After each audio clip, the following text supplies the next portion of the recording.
Bismillahirrahmanirrahim. Assalamualaikum warahmatullahi wabarakatuh.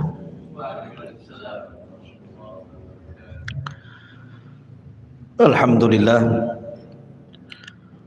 wassalatu wassalamu ala rasulillah wa ala alihi wa sahbihi wa mawalah wa la hawla wa la quwata illa billah.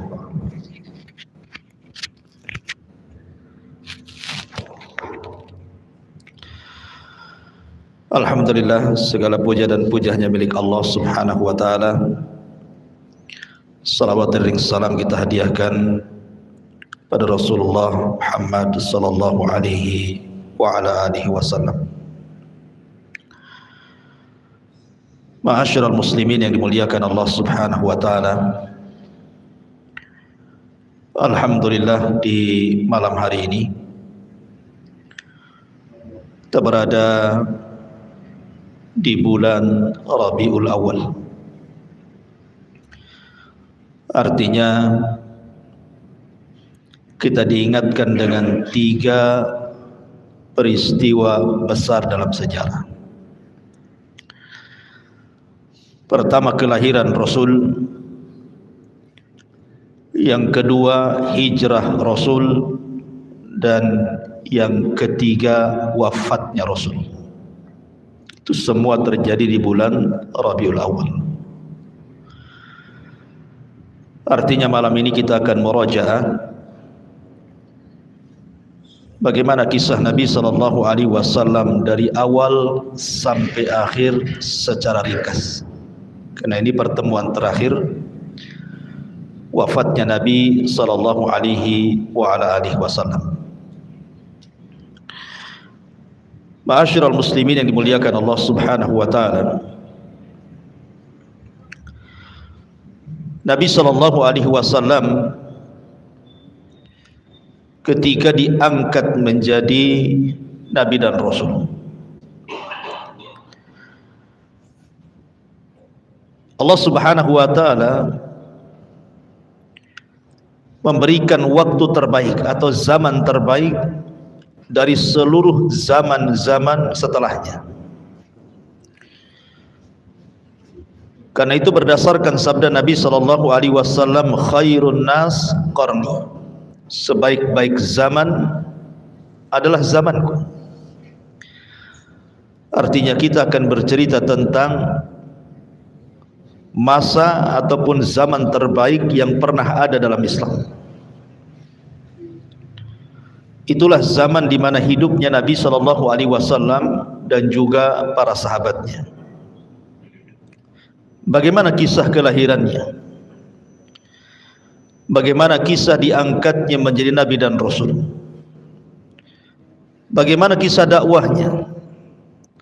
Bagaimana kisah Isra dan Mi'rajnya? Kemudian hijrahnya sampai peperangannya dan diakhiri dengan wafatnya Nabi sallallahu alaihi wasallam. Tentu ini memerlukan waktu, jadi saya minta sabar. Malam ini cukup panjang ceritanya. Ma'asyiral muslimin yang dimuliakan Allah subhanahu wa ta'ala, Nabi sallallahu alaihi wasallam mendapatkan gelar Abul Qasim, diambil dari putra terbesar beliau, Qasim ibn Muhammad ibn Abdullah. Anak laki-lakinya banyak, diantaranya Abdullah dan juga Ibrahim. Tetapi Qasim menjadi kunyah Rasul, sampai-sampai Nabi SAW mengatakan, barang siapa yang berpuasa di hari yang diragukan, 1 atau 2 hari sebelum masuknya Ramadan, kata Nabi SAW, faqad asa Abul Qasim, maka dia telah bermaksiat kepada Abul Qasim, maksudnya Nabi SAW. Nabi SAW terlahir dari keluarga yang suci, mulai dari ayahandanya, kakeknya, buyutnya, sampai kepada Adam. Tidak ada yang berzina. Kata Nabi SAW, kharajtu min nikahin, aku keluar dari keturunan nenek moyang yang semuanya menikah. Walam akhruj min sifahin min waladi Adam ila an waladani abi wa ummi, dan aku tidak pernah keluar dari sperma yang hina sejak zaman Adam sampai ibu bapakku melahirkan aku. Artinya secara nasab Rasul itu terpelihara. Dan kita tahu bahwa Nabi SAW adalah orang terbaik dari kabilahnya. Nabi mengatakan, innallaha astafa kinanatan min waladi Ismail. Sesungguhnya Allah Subhanahu wa taala telah memilih Kinanah, anak terbaik dari turunan Ismail. Wastafa Quraisyan min Kinanah, dan Quraisy adalah turunan terbaik dari kabilah Kinanah. Wastafa min Quraisyin Bani Hashim, dan Bani Hashim adalah turunan terbaik dari kabilah Quraisy. Wastafani min Bani Hashim, dan saya orang terbaik dari kabilah Bani Hashim. Artinya secara nasab, secara kabilah dan keturunan, Rasul itu bukan orang biasa, tapi orang yang terkenal kemuliaannya dari turun-temurun. Adapun nasab Nabi SAW ma'ruf, orang tuanya namanya Abdullah ibnu Abdul Muttalib, ibundanya namanya Aminah bintu Wahbin. Adapun paman-pamannya di sana ada Abbas, ada Hamzah, ada Zubair, ada Muqawwim, ada Al-Harith, ada Ghaidak, Qutham, Abdul Ka'bah, kemudian Jahal atau disebut dengan Al-Mughirah, termasuk juga Abu Lahab dan Abu Talib. Itu paman-pamannya. Tetapi yang hidup sampai diutusnya Nabi dan Rasul itu cuma 4. Yang 2 beriman dan 2 kafir. Yang beriman Abbas dan Hamzah, yang kafir Abu Lahab dan Abu Talib. Cuman bedanya Abu Lahab memusuhi Rasul, kalau Abu Talib memperjuangkan Rasul. Ini paman dari bapak maksudnya. Adapun paman dari ibu, tidak dikenal Nabi SAW punya paman dari ibu kecuali Abdu Yaghuth ibn Wahab. Dan Nabi SAW pernah berbangga dengan Sa'ad ibn Abi Waqqas dan mengatakan, hadza khali falyurini mru'un khala. Inilah paman dari arah ibuku, maka mana paman kalian, kata Rasul. Membanggakan siapa? Sa'ad ibn Abi Waqqas, satu di antara 10 sahabat yang dijanjikan masuk surga. Ma'asyiral muslimin yang dimuliakan Allah Azza wa Jalla, ketika Abdullah ayahanda Nabi SAW berusia 18 tahun, ada yang mengatakan 15 tahun, maka ayahnya kemudian menikahkan dengan Aminah bintu Wahbin. Artinya orang dulu itu menikah muda-muda, tidak harus menunggu 25 tahun kayak orang sekarang ya, atau sampai yang jadi lapu gitu ya, sampai kuliah lama-lama nggak mau kawin juga habis kuliah itu. Kadang-kadang nunggu cari kerja, sudah kepala 4 baru sibuk cari pasangan. Ya sudah bujang lapu lah kan ya, sudah tua gitu ya, jadi kakek-kakek punya anak bayi jadinya nantinya. Jadi Abdullah ini menikah dengan Aminah di usia, ada yang mengatakan 18 tahun, ada yang mengatakan 15 tahun. Lah kemudian ketika mengandung Rasul kita Muhammad sallallahu alaihi wasallam, dikatakan kepada Aminah, innaka qad hamalti bi sayyidati hadhil ummah, sesungguhnya engkau telah mengandung seseorang yang akan menjadi pemimpin umat ini. Fa idza waqa'a 'alal ardi faquli u'idzuhu bil wahid min syarri kulli hasid. nanti kalau melahirkan anakmu, jangan lupa kau mengatakan, aku berlindung kepada zat yang satu dari setiap kejelekan orang-orang yang hasad kepadanya. Dan ketika itu Abdul Muttalib kakeknya bermimpi juga bahwa dia akan punya cucu. Dalam mimpinya disuruh untuk memberi nama Muhammad, dan nama Muhammad itu belum ada sebelumnya, belum ada orang yang namanya Muhammad kala itu. Berarti ketika kemudian Rasulullah SAW diberikan nama Muhammad oleh kakeknya Abdul Muttalib, itulah nama pertama di mana bayi diberikan nama Muhammad, karena sebuah harapan. Muhammad itu artinya kasratul hamdi, supaya banyak yang memuji. Tetapi subhanallah, hari ini nama Muhammad itu nama terbanyak satu dunia. Tidak ada nama terbanyak di dunia melebihi nama Muhammad. Sadaqallahul azim ketika mengatakan innaka innasha ni'aka huwal abtar. Innasha ni'aka huwal abtar. Justru yang membenci wahai Muhammad seperti Abu Jahal CS, justru mereka yang abtar, terputus penyebutannya. Tapi Nabi SAW tidak terputus penyebutannya. Semua orang menyebut-nyebut nama Muhammad. Kalau orang punya anak namanya Muhammad, pasti disebut namanya, Muhammad mau kemana? Ahmad mau kemana? Seorang muadzin dia sebut namanya asyhadu anna Muhammad Rasulullah. Setiap orang yang qomat menyebutkan asyhadu anna Muhammad Rasulullah. Setiap orang yang bersalawat Allahumma salli ala sayyidina Muhammad. Setiap salat dalam tasyahud asyhadu an la ilaha illallah wa asyhadu anna Muhammad Rasulullah. Nama itu bergema hampir di seantero dunia. Ya, dan nama itu sangat terpuji sesuai dengan namanya. Muhammad kasratul hamdi, banyak pujian. Ma'asyiral muslimin yang dimuliakan Allah Azza wa Jalla. Saat lahirnya Nabi SAW, orang-orang Yahudi sibuk di Madinah.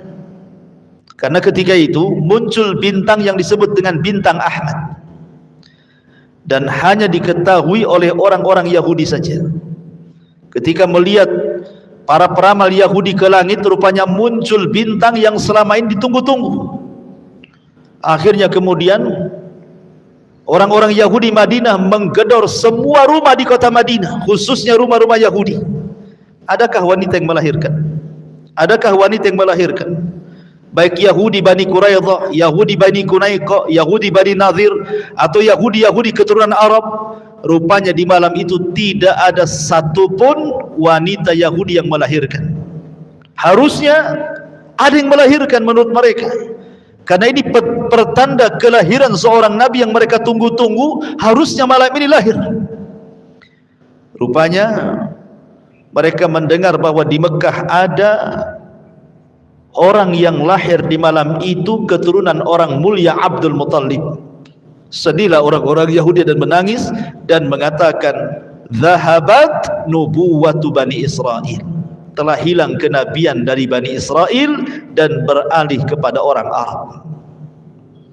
Ma'asyiral muslimin yang dimuliakan Allah Subhanahu wa taala. Nabi SAW lahir pada hari Senin. Ada yang mengatakan tanggal 8 Rabiul Awal, ada yang mengatakan tanggal 9 Rabiul Awal, ada yang mengatakan tanggal 12 Rabiul Awal. Dan orang-orang Syiah menganggap Rasul lahir pada tanggal 17 Rabiul Awal. Adapun kemudian tahunnya, karena di zaman itu kan belum ada penanggalan, sehingga belum ada nama tahunnya. Kalau sekarang sudah ada Hijriah. Kalau dulu kan tidak ada, belum ada penanggalan Hijriah, itu baru dibentuk di masa Umar bin Khattab. Sehingga kemudian untuk tahun mereka akan menasabkan kepada setiap peristiwa yang berlaku di zaman itu. Umpamanya hari ini ada gempa, kemudian 5 hari setelahnya lahir anak, berarti anak ini lahir di tahun gempa.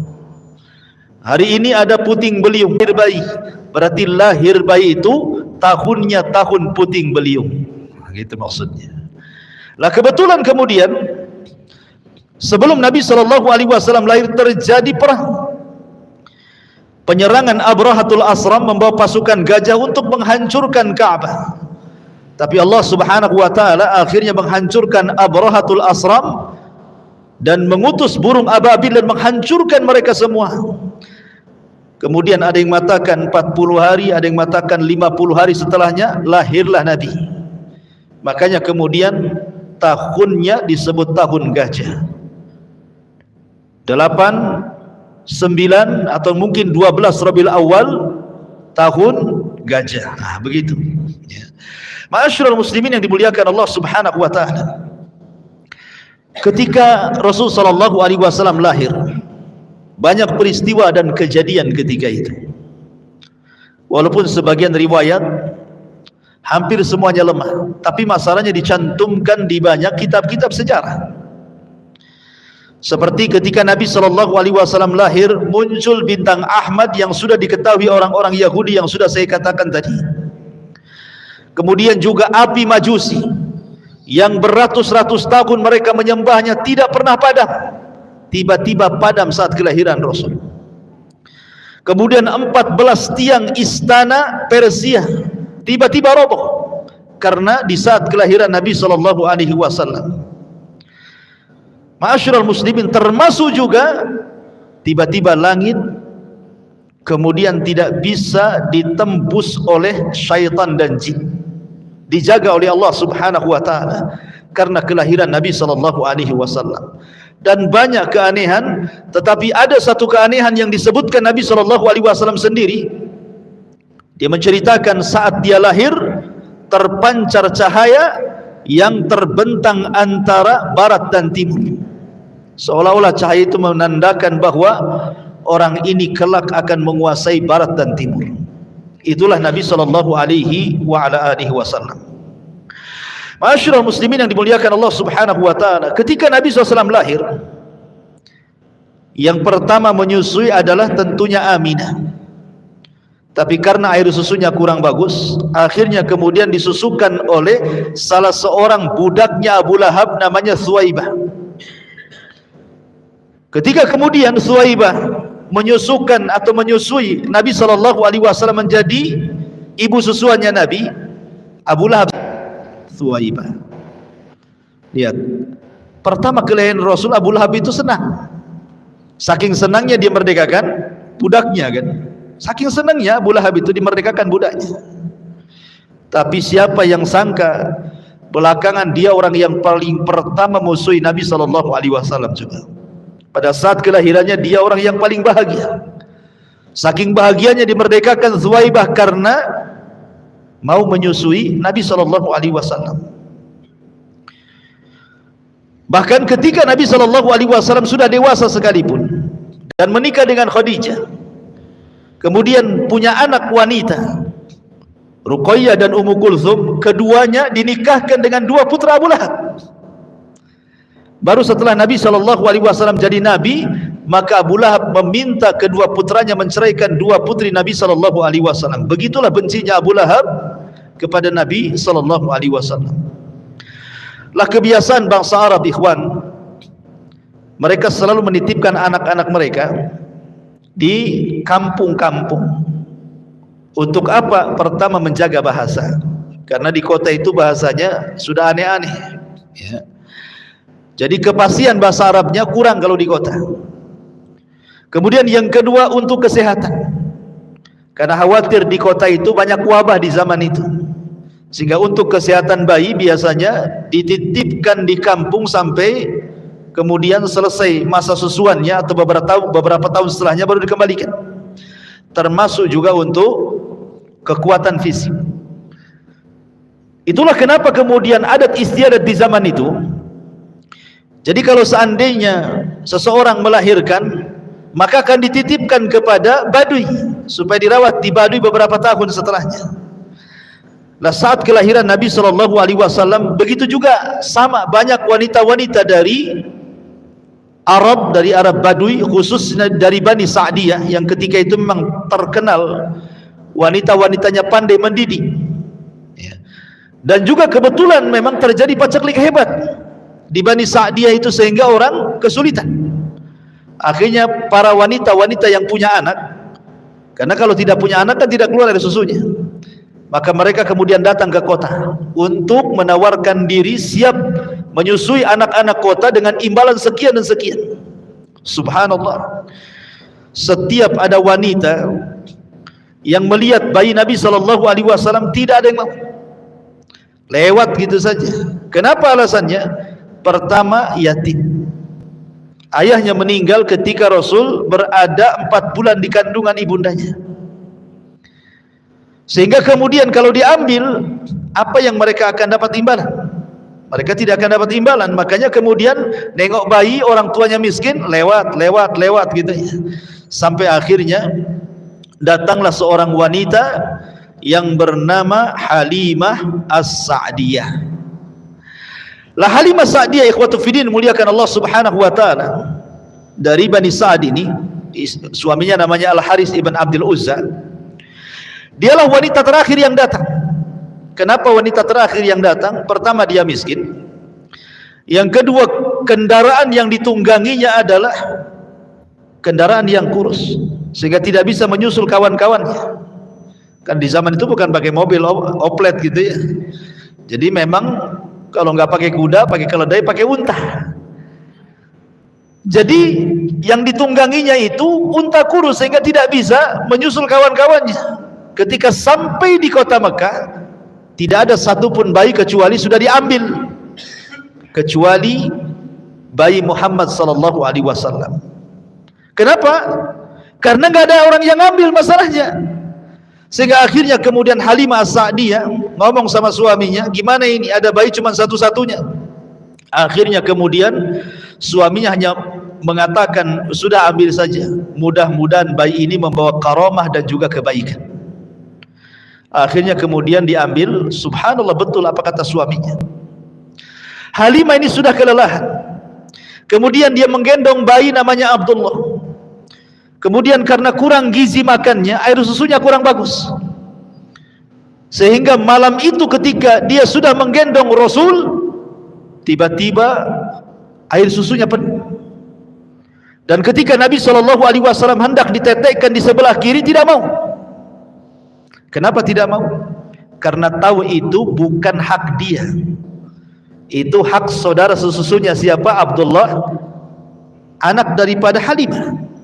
Jadi Nabi SAW hanya mau yang sebelah kanan. Subhanallah ya. Bayi tahu mana haknya, mana yang tidak haknya. Antum dah bayi lagi, tapi tak paham ini hak antum, ini hak yang lain, itu tak paham gitu ya. Jadi Nabi SAW paham nih, ini bukan hak saya, nggak mau saya netes sebelah sini, saya mau netes sebelah sini saja. Akhirnya kemudian dua bayi itu gemuk, kemudian malamnya juga mereka dapat berkah, mereka bisa tidur sampai pagi, akhirnya hilang capeknya, kemudian mereka pulang. Subhanallah. Padahal kawan-kawannya sudah duluan 2-3 hari sebelumnya mereka pulang. Tetapi ketika Rasul berada di pangkuannya, untanya kuat, kemudian sanggup berlari dan mampu mengejar teman-temannya, dan sampai di Bani Sa'diyah duluan dibandingkan temannya. Ini kan berkah, ini kan luar biasa. Ma'asyiral muslimin yang dimuliakan Allah Subhanahu wa taala, ketika kemudian Rasul di Bani Sa'diyah, kemudian disusukan oleh Halimah dengan saudara sesuanya Abdullah. Setelah kemudian beberapa tahun, ya sekitar usia 4 tahun, tiba-tiba kemudian terjadi pembelahan dada. Jadi ketika Nabi SAW bermain-main bersama kambing gitu ya, jadi kecil-kecil sudah main sama kambing. Jadi mainannya Rasul itu kambing. Kalau sekarang kan mainannya kereta-keretaan, boneka-bonekaan, bola, macam-macam kan.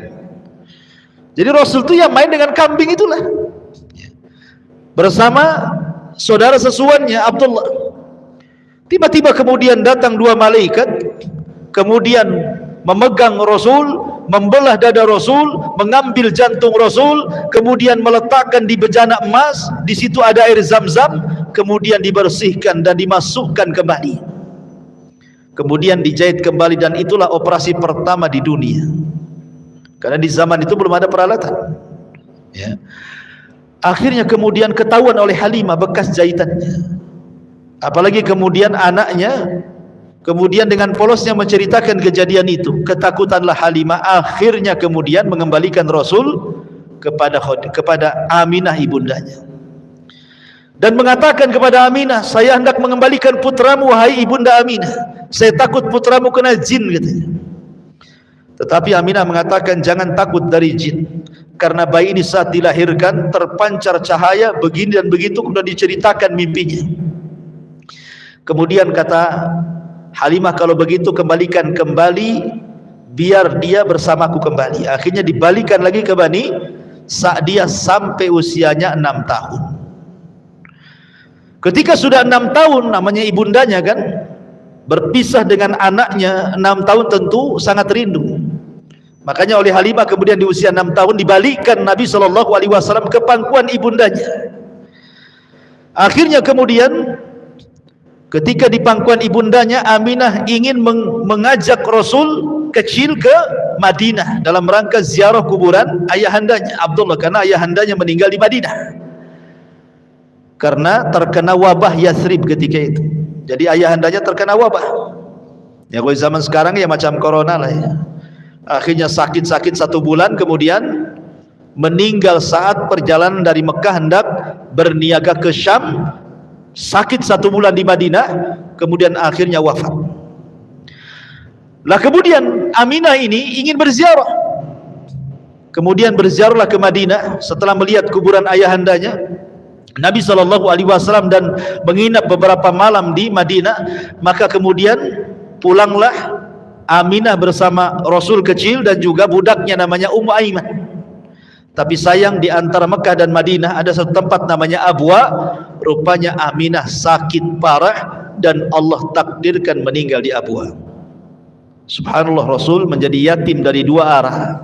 Bapaknya meninggal, ayahandanya juga meninggal. Bahasa kita ya, yatim piatu gitu. Kalau bahasa Arab nggak ada piatu, yang ada yatim saja. Lah akhirnya kemudian Ummu Aiman membawa Rasul sallallahu alaihi wasallam pulang dan dititipkan di kakeknya Abdul Muttalib. Tapi sayang, hanya 2 tahun Abdul Muttalib merawat Nabi SAW. Ketika usia Rasul 8 tahun, Abdul Muttalib pun kemudian meninggal dan pupus usia. Kemudian Abdul Muttalib berwasiat kepada salah satu putranya Abu Talib ini untuk merawat cucunya Rasul SAW ini. Kenapa kemudian yang dipilih oleh Abdul Muttalib itu Abu Talib? Bukankah paman Rasul ada yang kaya? Abu Lahab kaya, Hamzah, ya kan? Kenapa mesti Abu Talib? Karena Abu Talib ini adalah saudara kandung dari Abdullah. Karena Abdul Muttalib ini banyak istrinya, ya. Jadi anak-anaknya itu satu bapak banyak lain ibu. Lah yang satu kandung dengan ayahnya Rasul Abdullah adalah Abu Talib. Sehingga kedekatan kepada Abdullah karena satu kandung tentu lebih dekat dibandingkan saudara seibu lainnya. Makanya Abdul Muttalib menitipkan Rasul kepada Abu Talib, berwasiat untuk dirawat. Lah sejak itulah maka Nabi SAW berada di pangkuan Abu Talib sampai menikah, bahkan sampai diangkat menjadi Nabi dan Rasul, bahkan sampai berdakwah, yang kemudian meninggal saat pengepungan orang-orang Quraisy kepada Bani Hashim. Itu pun beberapa tahun sebelum hijrah Nabi SAW. Ma'asyiral muslimin yang dimuliakan Allah Azza wa Jalla. Kemudian ketika Nabi SAW berada di rumah pamannya, karena memang Abu Talib itu paling miskin sendiri, anaknya banyak pula, sudah miskin anaknya banyak. Tetapi Abu Talib sejak kecil Rasul memang lebih sayang kepada Nabi SAW dibandingkan kepada anak-anak yang lainnya. Luar biasa perlakuan Abu Talib itu kepada Rasul SAW. Wajar kalau kemudian Rasul sedih ketika Abu Talib meninggal karena tidak mengucapkan 2 kalimat syahadat, ya. Lah kemudian Nabi SAW ketika usianya 12 tahun, Abu Talib menghendaki untuk mengajarkan bagaimana cara menjadi seorang peniaga. Karena bagaimanapun orang-orang Arab, orang-orang Mekah khususnya di kala itu, mereka para peniaga handal. Jadi masuk ke urat nadi mereka, ke darah-darah mereka itu perdagangan, peniagaan. Ilmu bisnis itu sudah mengakar dan mengurat kepada orang-orang Quraisy itu, sampai Allah Subhanahu wa taala katakan li ila fi Quraisyin ila fihim rihlatasyita'i wasaif. Jadi kebiasaan orang-orang Quraisy itu mereka suka mengadakan rihlah, safar untuk berniaga ke Yaman dan ke Syam. Jadi usia 12 tahun itu Nabi diajak oleh Abu Talib. Tapi sayang kemudian ketika sampai di sebuah tempat, maka kemudian dia berjumpa dengan seorang pendeta namanya Buhairah Rahib. Pendeta ini yang mencegat kafilahnya Abu Talib, karena pendeta ini seorang kahin, ada yang mengatakan seorang dukun, ya. Ada yang mengatakan dia pendeta yang paling keras ekstrim di zaman itu, sampai diusir dari kanisahnya, kemudian hidup di padang pasir. Jadi dia ketika melihat tanda-tanda bahwa akan lewat seorang yang akan menjadi Nabi dan Rasul, jadi dia tiap hari itu nunggu, setiap ada kafilah dari Arab ditunggu sama dia. Lah ketika kemudian berjumpa dengan kafilahnya Abu Talib, tiba-tiba di-stop, disuruh masuk ke rumahnya dan dijamu. Ketika betul apa yang diramalkan oleh dukunnya, tiba-tiba kemudian dia diperjumpakan dengan Nabi SAW ketika itu usianya 12 tahun. Dan ketika melihat tanda-tandanya, Buhairah Rahib yakin bahwa ini seorang Nabi. Ketika ditanya oleh Abu Talib, bagaimana kau tahu? Ya, kau tidak melihat setiap dia berjalan tidak ada satu awan kecuali akan menaungi di atasnya, tidak ada satupun pohon dan batu kecuali akan salam kepadanya. Sebaiknya pulang lagi ke Mekah, jangan meneruskan perjalanan ke Syam. Dikhawatirkan orang-orang Yahudi Syam tahu bahwa ia calon seorang Nabi, maka mereka akan membunuhnya. Balikan lagi ke Mekah. Akhirnya kemudian dibalikan lagi ke Mekah. Lah di Mekah ini ikhwatu fiddin muliakan Allah Azza wa Jalla, apa yang dilakukan Nabi untuk meringankan beban pamannya Abu Talib? Akhirnya dia mengikuti usia-usia sebayanya, menjadi penggembala kambing dari orang-orang kaya, maka akan mengambil upah dari hasil penggembalanya. Begitulah Nabi SAW mengatakan, ma min nabiyyin illa wara'al ghanam. Tidak ada satupun Nabi kecuali semuanya pernah menggembala kambing. Ya, jadi kalau antum ingin mencontoh Nabi SAW, jadi penggembala. Cari tanah di Tiban sana, luas tuh, beli kambing di situ. Ya. Jadi Nabi SAW sudah di apa namanya ya, dididik oleh Allah Subhanahu Wa Taala sebelum memimpin umat, disuruh memimpin kambing dulu. Kenapa demikian? Karena memimpin kambing itu, menjadi penggembala kambing itu akan terlahir sifat-sifat baik, akan terlahir sifat-sifat kesabaran. Namanya punya peliharaan kan harus sabar, kalau nggak sabar matilah peliharaannya. Ya. Harus punya sifat kasih sayang, sebab kalau binatangnya sakit kan diobati. Harus sayang, kalau tidak sayang mati binatangnya. Ya. Harus punya sifat keberanian, karena kambing ini selalu diterkam serigala. Artinya dia harus melawan serigala supaya serigala jangan makan kambingnya, gitu ya. Kemudian juga ada sikap kelembutan. Jadi banyak sifat-sifat yang kemudian terlahir dari penggembala kambing ini, yang kemudian menjadi sifat bagi Nabi SAW yang baik. Itulah kemudian sifat-sifat itulah yang kelak akan memimpin umat. Ya. Jadi luar biasa ya. Jadi penggembala itu ada faedah dan manfaatnya. Jadi Rasul sebelum menjadi pemimpin umat disuruh memimpin kambing dulu, gitu maksudnya. Lah ketika kemudian Nabi SAW sudah berusia mungkin 18 tahun, 19 tahun, artinya kan sudah dewasa. Mulailah Rasul menyusul teman-teman yang sebayanya berniaga. Mulai berniaga dia. Tetapi ya sebelum saya ingin ceritakan berniaganya Rasul, jadi ketika dia menjadi penggembala kambing, ikhwan, ya usia-usia 15 gitu ya, 16 tahun gitu. Nabi SAW itu selalu dititipi kambing. Jadi kalau umpamanya ada orang menikah, ada walimatul arus, ya kan? Kawan-kawan yang seprofesinya kan kadang-kadang diundang, ada undangan datang. Tapi kan kadang-kadang bingung, harus kemanakan nih kambing ini? Nanti kalau ditinggal hilang. Akhirnya kemudian mulailah mereka menitip kepada Rasul, karena Rasul tidak mau hadir di pesta-pesta yang ada minuman khamar di situ, yang ada biduan-biduan wanita yang membuka aurat. Rasul tidak mau, sehingga Rasul fokus saja jadi penggembala kambing. sehingga teman-temannya itu selalu menitipkan kambing. Subhanallah, bukan 1-2 kambing yang dititipkan, itu ribuan kambing kan gitu ya. Akan tetapi apapun yang dititipkan kepada Rasul, tidak ada yang hilang, tidak ada yang sakit, justru kambingnya makin gemuk, sehingga kemudian teman-temannya menjuluki Rasul sebagai Shadiqul Amin. Jadi Rasul itu orangnya jujur, amanah, ya kan. Itu sejak menjadi penggembala itu kawan-kawannya selalu memuji Rasul, sehingga akhirnya kemudian tersebarlah sifat ini kepada teman-teman yang lainnya yang bukan sebagai penggembala kambing. Makanya kenapa Nabi SAW walaupun sudah diangkat jadi Nabi dan Rasul, akhirnya orang-orang musyrik pun masih menitipkan barang kan sama Nabi. Bahkan rumahnya Rasul Khadijah itu menjadi penitipan barang, atau mungkin kalau sekarang disilahkan bank syariat pertama lah ya. Rasul itu membuat bank syariat pertama karena rumah Khadijah itu jadi wadah tempat penitipan barang. Akhirnya kemudian ketika kemudian Rasul beralih profesi dari penggembala akhirnya jadi pedagang, mulailah kemudian makin harum namanya.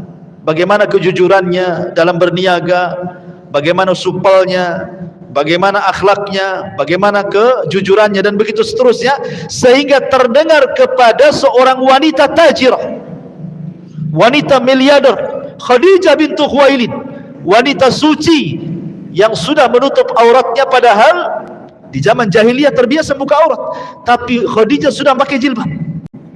Makanya kenapa orang-orang Arab apabila keluar masuk rumah Khadijah, mereka mengatakan, aku masuk ke rumah wanita suci dan keluar dari wanita suci. Itulah ucapan orang-orang jahiliyah kepada Khadijah. Dakhaltu minat tahirah wa kharajtu minat tahirah. Mereka mengatakan seperti itu. Aku masuk ke rumah wanita suci, keluar pun dari wanita suci. Karena sudah menutup auratnya walaupun belum masuk Islam, Nabi aja belum diutus. Ya. Akhirnya kemudian cobalah Khadijah melobi Nabi SAW untuk berniaga dengan dia dengan cara sistem mudharabah. Mudharabah itu artinya Khadijah yang punya modal, Rasul yang memainkan modalnya. Maka setelah kemudian beberapa kali kemudian berniaga menggunakan harta Khadijah dan selalu mendapatkan keuntungan besar, Khadijah makin penasaran tuh. Akhirnya kemudian Khadijah mengirim gulamnya, budaknya namanya Maisarah. Maisarah, sekali-kali kau temani Muhammad itu berniaga ke Syam, catat segala sesuatu peristiwa yang terjadi, baik sebelum berjalan, baik di tengah perjalanan, baik ketika sampai di Syam, baik ketika berniaga, kemudian pulangnya dan sampai lagi ke Mekah. Jangan ada yang terlewatkan catatannya. Akhirnya Maisarah pun mengikuti apa yang disarankan Khadijah. Sepanjang jalan diperhatikan oleh Maisarah itu. Dan luar biasa Maisarah mencatat bagaimana akhlak yang tinggi daripada Rasul SAW dan keajaiban-keajaiban selama perjalanan, termasuk batu mengucapkan salam, pohon mengucapkan salam, awan kemudian menaungi Rasul, sampai akhirnya dia berjumpa dengan seorang pendeta, dan pendeta mengatakan bahwa temanmu ini bukan orang biasa, dia pasti jadi seorang nabi katanya. Makin yakin lagi Maisarah ini ketika pulang ke Mekah diceritakan kepada Khadijah. Dari situlah kemudian tertanam benih-benih cinta Khadijah kepada Rasul sallallahu alaihi wasallam, dan meminta kepada Nafisah, saudarinya untuk menanyakan kepada Nabi sallallahu alaihi wasallam kesiapan dia mau enggak menikah dengan Khadijah. Tapi Nabi sallallahu alaihi wasallam orang beradab. Dia tidak lantas mau enggak kayak gitu. Itu antum itu kayak gitu. Ya, apalagi perantau, ya kan? Susah di Batam. Tahu-tahu ada janda kaya, cantik, rumahnya megah, pengusaha, ngelamar antum pula. Saya yakin antum nggak usah menganggukkan, besoklah kita jadi. Artinya bahwa Nabi SAW itu beradab, tidak langsung mengiyahkan apa yang dikatakan Nafisah. Dia mengatakan, tunggu dulu, saya punya orang tua, maksudnya Abu Talib, saya akan tanya dulu. Akhirnya kemudian Rasul bertanya kepada Abu Talib, boleh nggak saya menikah dengan Khadijah? Kalau kata Abu Talib jangan, tidak. Kalau kata Abu Talib iya. Itulah seorang baktinya Nabi SAW kepada Abu Talib, karena dia tahu siapa Abu Talib, ayah angkatnya, dan Abu Talib sudah menganggap dia putranya. Sebagaimana ketika sebelumnya juga dia ditawari oleh Khadijah untuk berniaga, dia pun tidak langsung mengiyahkan mau ngambil modalnya Khadijah. Tanya dulu Abu Talib kan itu, boleh nggak saya bekerja sama dengan Khadijah? Kalau boleh, main. Kalau tidak, tak jadi kan itu ya. Jadi tetap Rasul itu birrul walidain dengan pamannya, dengan Abu Talib. Subhanallah, ketika Abu Talib mendengar dia dilamar atau dipinang Khadijah, senang. Kemudian mengatakan, ya Khadijah wanita baik-baik. Kemudian disitulah terjadi pernikahan antara Rasul dan juga Khadijah. Inilah pernikahan pertama di tengah-tengah jahiliyah, di mana ada seorang laki-laki menghormati seorang wanita dengan mahar yang tinggi. Nabi SAW memberikan mahar yang terbaik kepada Khadijah. Tidak seperti antum, ya, paling apa? Seperangkat alat sholat, itu pun sajadahnya saja. Bukannya dah sampai, sajadahnya saja. Jadi intinya bahwa Nabi SAW ingin memperlihatkan bagaimana cara memuliakan seorang wanita. Maka menikahlah akhirnya Rasul SAW dengan Khadijah, dan Khadijah kemudian setelah menikah memberikan seluruh kekayaannya kepada Rasulullah. Ini rumah milikmu, ini harta milikmu, ini modal milikmu. Sudah, saya jadi ibu rumah tangga saja.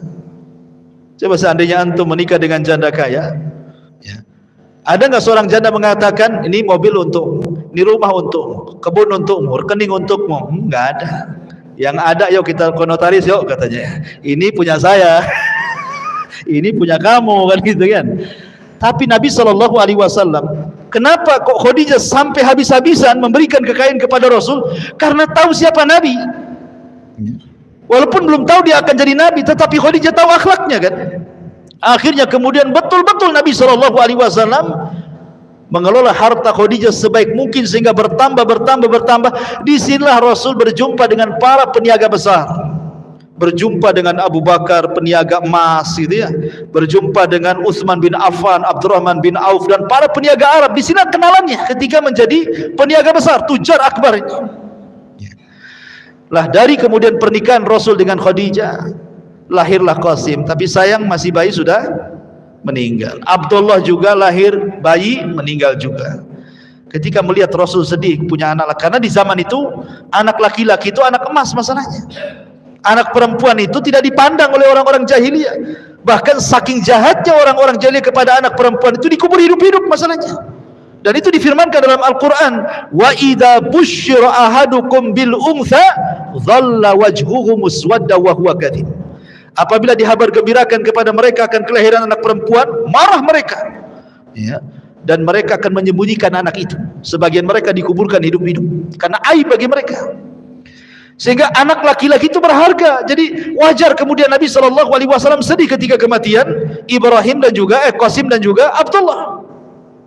Kalau Qasim lahir sebelum diangkat jadi Nabi, kalau Abdullah saat boleh diangkat jadi Nabi, itu lahirlah Abdullah. Maka dikasih nama Abdullah. Namanya nama bagus gitu ya. Lah akhirnya Khadijah melihat kesepian Rasul. Khadijah kebetulan punya budak namanya Zaid, ya. Maka akhirnya kemudian Zaid inilah dihadiahkan kepada Rasul sebagai anak angkatnya untuk melipur lara gitu ya. Ya kan kadang kalau kita punya anak angkat dari bayi kan sudah terasa anak sendiri gitu kan. Jadi terobatilah anak-anak meninggal itu. Akhirnya Zaid pun sempat kemudian dinasabkan kepada Rasul. Saking cintanya dengan Zaid sampai Rasul pernah mengatakan di hadapan orang-orang Quraisy, hadza Zaid ibn Muhammad, anak ini namanya Zaid bin Muhammad. Tapi Allah turunkan ayat tidak boleh menasabkan anak angkat kepada bapak angkatnya. Allah mengatakan di awal-awal surat Al-Ahzab, ma ja'alallahu ad'iyaakum abna'akum ud'uhum li'abaihim wa aqsatu indallah. Tidak boleh anak angkat dinasabkan kepada angkat, tetapi berikanlah nasabnya kepada bapak asli, itu lebih adil. Akhirnya sama Rasul dibalikkan dari Zaid ibn Muhammad menjadi Zaid ibnul Harithah. Kemudian Nabi SAW juga punya anak perempuan yang paling besar namanya Zainab. Kemudian menikah dengan Abul As ibn Rabi. Kemudian punya anak lagi Ruqayyah, menikah dengan Utbah, kemudian diceraikan, akhirnya menikah dengan Utsman. Kemudian punya anak lagi Ummu Kulsum, menikah dengan Utaibah, diceraikan juga, akhirnya dinikahi Utsman juga setelah meninggalnya Ruqayyah. Dan terakhir Fatimah yang dinikahi Ali bin Abi Thalib radhiyallahu anhu. Itu anak perempuannya. Anak laki-lakinya ada Qasim, ada Abdullah, ada Ibrahim. Tapi Ibrahim bukan putra dari Khadijah, tapi putra dari budaknya Maria Al-Qibtiyah. Dan itu ketika di ujung-ujung Nabi SAW berada di kota Madinah, di ujung-ujung akhir hayatnya, dikaruniai Ibrahim. Tapi sayang 1 tahun 8 bulan juga meninggal Ibrahim. Ada apa? Kenapa anak-anak laki-laki Rasul tidak boleh hidup? Karena kebiasaan Nabi, kalau punya anak kemudian dia hidup, maka jadi nabi lagi nanti. Sementara tidak ada nabi setelah Rasul kan, makanya anak laki-lakinya tidak ada yang hidup kan. Karena kebiasaan Nabi kalau punya anak kemudian hidup, itu jadi nabi biasanya. Contoh, Ibrahim punya anak Ismail jadi nabi, punya anak Ishak jadi nabi. Kemudian Ishak punya anak Yakub jadi nabi, Yakub punya anak Yusuf jadi nabi, Nabi Daud punya anak Sulaiman jadi nabi, kan itu ya. Tapi Nabi SAW tidak dikaruniai anak.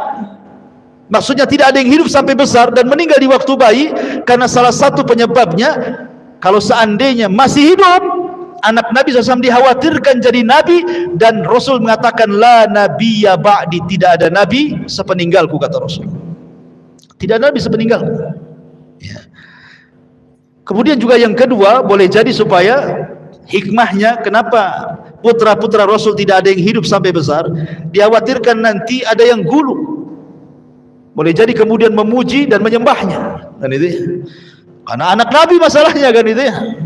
Jangankan anak-anak Nabi, cucu Nabi Hasan Husain aja ada yang menyembah, kan itu ya. Orang Syiah itu menyembah Hasan Husain ya. Ma'asyiral muslimin yang dimuliakan Allah Subhanahu wa taala. Kembali, jadi ketika Nabi SAW kemudian mulai berniaga, berjumpa dengan tujar yang besar-besar, para peniaga seperti Abu Bakar, Utsman, Abdurrahman bin Auf dan yang lainnya, yang kelak justru teman-teman seprofesi peniaga itu justru masuk Islam awal-awal kan. Kenapa? Karena mereka tahu saat berinteraksi dengan Rasul, saat berniaga, tahu akhlaknya, tahu amanahnya, tahu kejujurannya, dan begitu seterusnya kan itu. Lah ketika Nabi SAW kemudian di usia 15 tahun terjadi apa yang disebut dengan perang Fujar namanya. Rasul juga terlibat dalam perang Fujar di sini. Kemudian setelahnya ada namanya Hilful Fudul juga, Rasul terlibat di situ juga gitu. Artinya sampai ketika kemudian Ka'bah di usia 17 tahun atau 18 tahun kan, Ka'bah itu kan sempat hancur separuh tuh. Ya, karena terkena banjir. Akhirnya kemudian oleh orang-orang Quraisy dirobohkan Ka'bah itu. Ketika hendak merobohkan gak ada yang berani. Kenapa? Karena masih teringat dengan kisah Abraha. Jangan-jangan kalau dirobohkan datang pula Ababil kan itu. Sehingga ada seseorang yang paling tua di antara mereka namanya Al-Walid ibn Mughirah. Dia membawa palu dan mengatakan, biar aku saja yang menghancurkan, karena aku tidak hendak berniat buruk. Pasti tidak akan ada apa-apa. Kalaupun ada apa-apa biar saya yang mati katanya. Akhirnya mulailah dia robohkan sedikit-sedikit. Ternyata tidak ada Ababil, tidak ada azab, tidak ada bala. Maka rame-ramelah orang Quraisy merobohkan Ka'bah, kemudian membangun kembali. Masalahnya, sejahat-jahatnya orang-orang kafir Quraisy, ketika membangun Ka'bah tidak mau mereka menggunakan dana haram. Tidak mau hasil togel, tidak mau hasil judi, tidak mau. Ya, pokoknya hasil-hasil yang haram, korupsi itu tidak mau. Betul-betul harta halal gitu ya. Karena hartanya harta halal sehingga tidak banyak. Karena tidak banyak itulah akhirnya bangunan Ka'bah tidak sempurna. Yang tadinya segi panjang bangunan Ibrahim itu, ya kan? Akhirnya cuman separuh jadi kotak. Jadi separuhnya dibuat lingkaran pakai tembok gitu ya. Kan kita lihat kalau gambar Ka'bah begini, di sini ada tembok melingkar kan, itu namanya Hijr Ismail. Dulu masuk tuh di dalam tuh. Tapi karena kurang dana terpaksa dikeluarkan dan ya hanya separuh saja yang dibangun kan itu. Walaupun sempat kemudian di zaman Abdullah ibn Zubair dimasukkan, tapi dihancurkan lagi di zaman Abdul Malik ibn Marwan.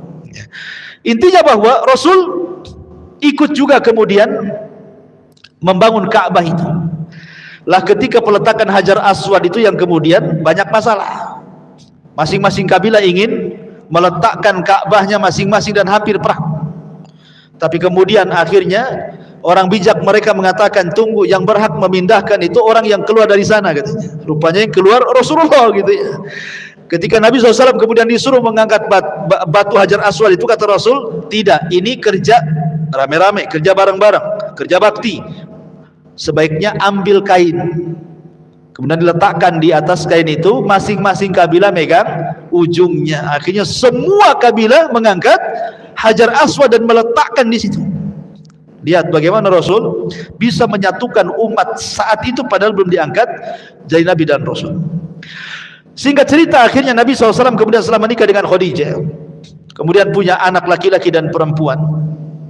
Kemudian Nabi SAW betul-betul di puncak popularitas, di puncak karir, kekayaannya makin melimpah gitu ya, persahabatannya makin luas. Karena juga bagaimanapun namanya seorang peniaga itu akan lebih banyak relasi dibandingkan bisnis yang lain, karena dia kan kesana kemari gitu ya. Lain dengan orang PT, ya sesama PT aja dia kenal, ya kan. Orang kantor ya sesama kantor aja. Kalau peniaga walaupun jual es cincau kemana-mana, kenal orang semua kenal, masuk gang sana gang sini semua dimasuki dia ya. Jadi pedagang itu lebih luas ya jangkauannya gitu ya.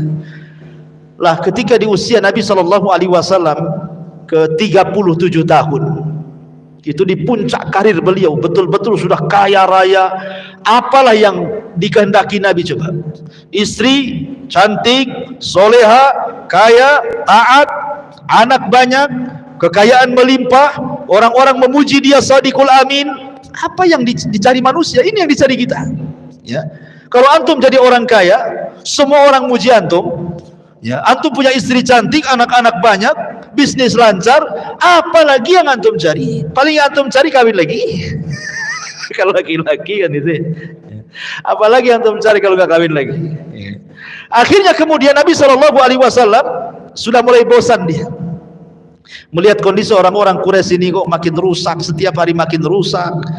Minum khamr di mana-mana, main perempuan di mana-mana, akidahnya penyembah berhala dan begitu seterusnya, pokoknya rusak serusak-rusaknya. Jadi Nabi SAW mulai berpikir, mulailah dia tahannut, mulailah dia menyendiri, menyingkir dari manusia. Kadang-kadang ke Muzdalifah, kadang-kadang ke Mina, ya, kadang-kadang ke tempat-tempat, pokoknya jauh dari manusia, ingin tafakur. Sampai pada waktunya 6 bulan sebelum diangkat jadi Nabi dan Rasul, tiba-tiba Rasul selalu bermimpi. Mimpinya itu aneh, karena malamnya mimpi, nanti beberapa hari jadi kenyataan. Nanti mimpi lagi, beberapa hari jadi kenyataan. Jadi tidaklah Rasul mimpi kecuali jadi kenyataan mimpinya itu. Akhirnya kemudian ketika tepat di usianya 40 tahun, Nabi SAW kemudian naik ke atas ketinggian, di mana Mekah itu di bawahnya. Disitulah ada gua yang disebut dengan Gua Hira. Dari gua itu Rasul melihat Mekah itu di bawahnya. Seolah-olah gua itu memiliki makna hissi dan juga makna maknawi. Makna hissi artinya Nabi SAW secara fisik naik ke atas dan dia akan dilebihkan dari semua manusia yang ada di bawahnya. Dan makna maknawi artinya dakwah dia akan meliputi semua yang ada di bawahnya ya. Maka Nabi SAW mulailah kemudian masuk ke dalam gua itu tepat di bulan Ramadan, membawa bekal selama 1 bulan, tidak pernah keluar dari gua itu, tafakur saja ya, tafakur. Rupanya tepat di tanggal, atau di, ada yang mengatakan di tanggal 17 Ramadan gitu ya. Tetapi yang betul adalah di tanggal-tanggal ganjil di akhir-akhir Ramadan. Entah 21, entah 23, entah 25, entah 27, entah 29, pokoknya di tanggal-tanggal ganjil di bulan Ramadan. Tepat di waktu subuh datang Jibril.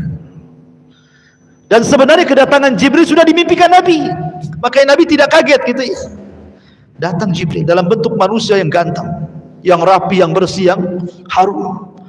Tiba-tiba datang, kemudian salaman, kemudian memeluk Nabi. Kemudian kata Jibril, "Iqra ya Muhammad." Baca wahai Muhammad. Nabi SAW memahami Iqra itu artinya membaca tulisan. Sementara Rasul tidak bisa menulis, tidak bisa membaca. Makanya Rasul dengan tegas, "Ma ana biqari," aku tidak bisa baca. Kata Jibril, Iqra, baca. Kata Rasul, ma'ana biqari, aku enggak bisa baca. Sampai 3 kali. Akhirnya Jibril mengatakan, Iqra bismi rabbikal ladzi khalaq, khalaqal insana min 'alaq, Iqra wa rabbukal akram, alladzi 'allama bil qalam, 'allamal insana ma lam ya'lam. 5 ayat suratul Alaq turun sebagai pengesahan SK didaulatlah Rasul menjadi nabi. Dengan turun 5 ayat surah Al-Alaq berarti resmi dia jadi nabi. Kemudian Nabi SAW setelah itu, setelah peristiwa itu, tidak pernah berjumpa dengan Jibril lagi. Tidak pernah berjumpa. Dia bolak-balik ke gua, nggak ketemu lagi. Dia bolak-balik ke gua selama 6 bulan tuh, setiap bulan dia balik lagi, nggak ketemu lagi dengan orang itu. Sehingga Nabi SAW menyangka bahwa itu adalah jin, setan atau apa gitu kan, karena cuma sekali saja. Akhirnya kemudian setelah 6 bulan lewat, Rasul sudah sesak, itu siapa yang menjumpai saya sebenarnya. Setelah 6 bulan lewat, tiba-tiba kemudian Rasul ketika berjalan ke Gua Hira mendengar ada suara di atas memanggil-manggil, ya Muhammad katanya, ya Muhammad gitu. Rupanya dia tengok-tengok tak ada apa-apa. Rupanya ketika melihat ke atas, ada Jibril di atas dalam bentuk aslinya. Kalau tadi ke gua kan dalam bentuk manusia, di langit dalam bentuk asli, kawan. Memiliki 600 sayap. Satu sayap terbentang saddal ufuk, dari mulai terbit matahari sampai terbenamnya itu. Satu sayap saja itu. Sehingga seolah-olah kalau kita melihat ke depan sayap Jibril, ke belakang sayap Jibril, samping kiri kanan sayap Jibril, itu baru satu sayap tuh. Demikian besarnya sayap Jibril. Bagaimana Jibrilnya? Itu baru sayapnya tuh. Akhirnya kemudian Rasul pun ketakutan, menggigil dia. Gimana enggak menggigil? Kita saja ketemu ular piton aja menggigil. Ya. Umpamanya antum lagi main-main di got gitu ya, ini di parit-parit sini. Tuh ada ular piton besar gitu ya, 10 meter gitu. Menggigil antum. Ya. Itu baru tengok ular tuh. Gimana lebih daripada ular kan itu. Jadi wajar Rasulullah SAW manusiawi, menggigil dia melihat Jibril dalam bentuk asli itu. Akhirnya dia lari ke rumahnya Khadijah. Sampai di rumah Khadijah dia mengatakan, dathiruni ya Khadijah, selimuti aku. Dia menggigil demam tuh. Kenapa Rasul minta diselimuti? Karena selimut itu biasanya mengurangi rasa takut. Ya kan? Antum kalau ketakutan pasti ambil selimut gitu ya. Kurangilah kan, kurangi takut diselimuti itu. Apalagi ada istri dalamnya, makin hilang takut. Jadi Khadijah itu ingin supaya mengurangi rasa takut Nabi. Diambil selimutnya, dia pun masuk ke dalam. Ya. Kemudian dirayu Nabi SAW, diingatkan kebaikannya. Kata Khadijah, orang sepertimu wahai suamiku, la yukhzikallahu abada, demi Allah tidak ada yang menghinakan kamu. Apa yang kau lihat peristiwa itu bukan pertanda kau akan dihinakan, tidak. Kau ini orang baik, kau ini kalau ngomong jujur, kau suka menghormati tamu, kau suka nolong orang, nggak akan terjadi apa-apa, kata Khadijah. Kan enak kalau punya istri kayak gitu. Ya. Antum sudah kerja, sudah bangkrut, pulang kehujanan demam, ya. Sampai rumah istri pula, mana bang jatahnya bang, kata. Ya, bukan ditanya ya kan, ada uang atau tidak gitu. Intinya bahwa Khadijah ini berusaha melembutkan hati Rasul, sampai Rasul zahabar rau dalam riwayat, sampai betul-betul hilang takutnya, betul-betul takut. Sampai di sini perjuangan Khadijah memberikan keterangan kepada Rasul, tidak. Khadijah bawa Rasul keesokannya kepada siapa? Kepada saudaranya Waraqah ibn Naufal. Kemudian kata Khadijah, wahai Waraqah, suamiku ini mengalami begini-begini dari peristiwa. Apa pertanda ini? Maka Nabi SAW kemudian menceritakan kisah mulai dari Gua Hira, kemudian Jibril memeluk dia, kemudian turun surah Al-Alaq sampai ketemu dengan Jibril dalam bentuk asli gitu ya. Kemudian Waraqah ketika itu kaget dan mengatakan, betul kau berjumpa dengan namus? Namus itu artinya makhluk yang bersayap. Iya, kata Rasulullah. Wallahi demi Allah, kata Waraqah, namus itu pernah turun kepada Musa dan kepada Isa, sekarang kepadamu, engkau akan jadi nabi, katanya. Demi Allah, kalau aku masih muda, kata Waraqah, ketika kau mengusirmu, aku yang akan membelamu. Rasul kaget. Hei Waraqah, orang sebaik aku akan diusir?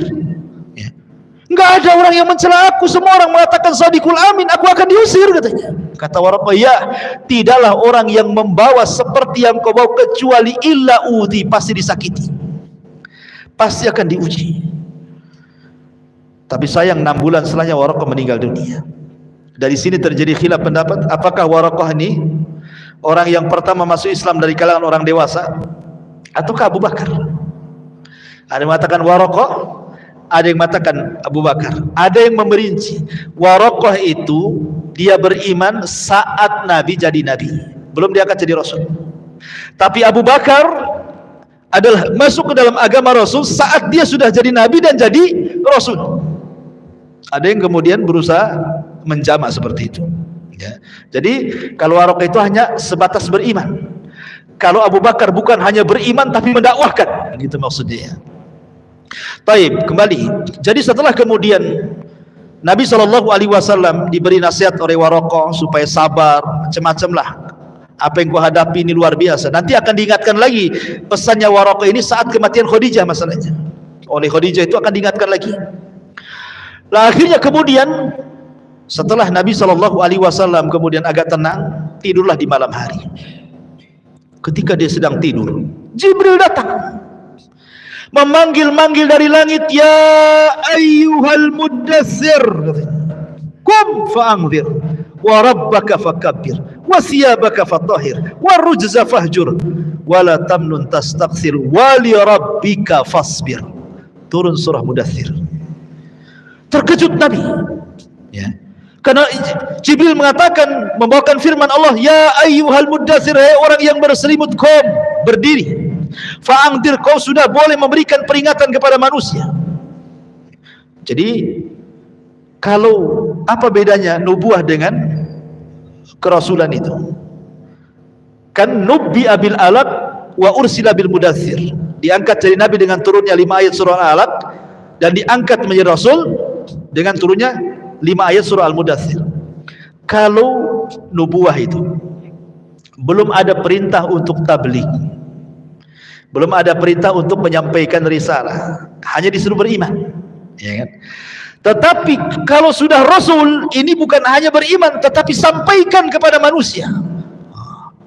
Akhirnya mulailah Nabi SAW ketika turun ayat ini, dia panggil Khadijah, ya Khadijah, sesungguhnya saya Rasulullah. Kul, katakan, asyhadu an la ilaha illallah wa anni Rasulullah, katanya. Maka Khadijah langsung mengatakan asyhadu an la ilaha illallah wa annaka Rasulullah. Maka dialah orang yang pertama kali beriman sebelum ada orang yang beriman. Belum ada orang laki-laki beriman, belum ada anak-anak beriman. Khadijah yang pertama kali mengucapkan asyhadu an la ilaha illallah wa annaka Rasulullah. Makanya ketika Aisyah radhiyallahu anha menikah dengan Rasul kemudian cemburu, karena Rasul SAW selalu menyebutkan kebaikan Khadijah, padahal sudah meninggal orangnya. Kata Aisyah, Rasul, kenapa lah kau ini menyebut-nyebut nenek-nenek, maksudnya yang sudah tua. Khadijah sudah tua, sudah meninggal pun di hadapanmu ada gadis cantik, katanya. Cemburu Khadijah, ya. Kata Nabi SAW, ya Aisyah, jangan kau bandingkan kau dengan Khadijah. Khadijah orang yang pertama beriman saat manusia kufur. Khadijah yang pertama kali membenarkan saat manusia mendustakan. Khadijah yang pertama kali menginfakkan seluruh hartanya di saat manusia bakhil. Dari perut Khadijah semua lahir keturunanku. Apa kau bisa berbanding dengan Khadijah? Ya, nggak bisa. Ya. Nggak bisa dibandingkan, kata Nabi SAW, dengan Khadijah itu. Masyarul muslimin yang dimuliakan Allah Subhanahu wa taala. Akhirnya Khadijah pertama yang beriman, diajaknya anak-anaknya. Ya, Ruqayyah, Zainab, semua diajak masuk Islam. Ya. Termasuk kemudian budaknya Zaid ibn Harithah masuk Islam. Termasuk Ali bin Abi Thalib yang ketika itu jadi anak angkat Rasul di usia 10 tahun juga diajak masuk Islam. Artinya Rasul dimulai dari keluarga. Istrinya, anak-anaknya, anak angkatnya, budaknya, semua masuk Islam. Baru kemudian keluar, berjumpa dengan Abu Bakar, akhirnya masuk Islam.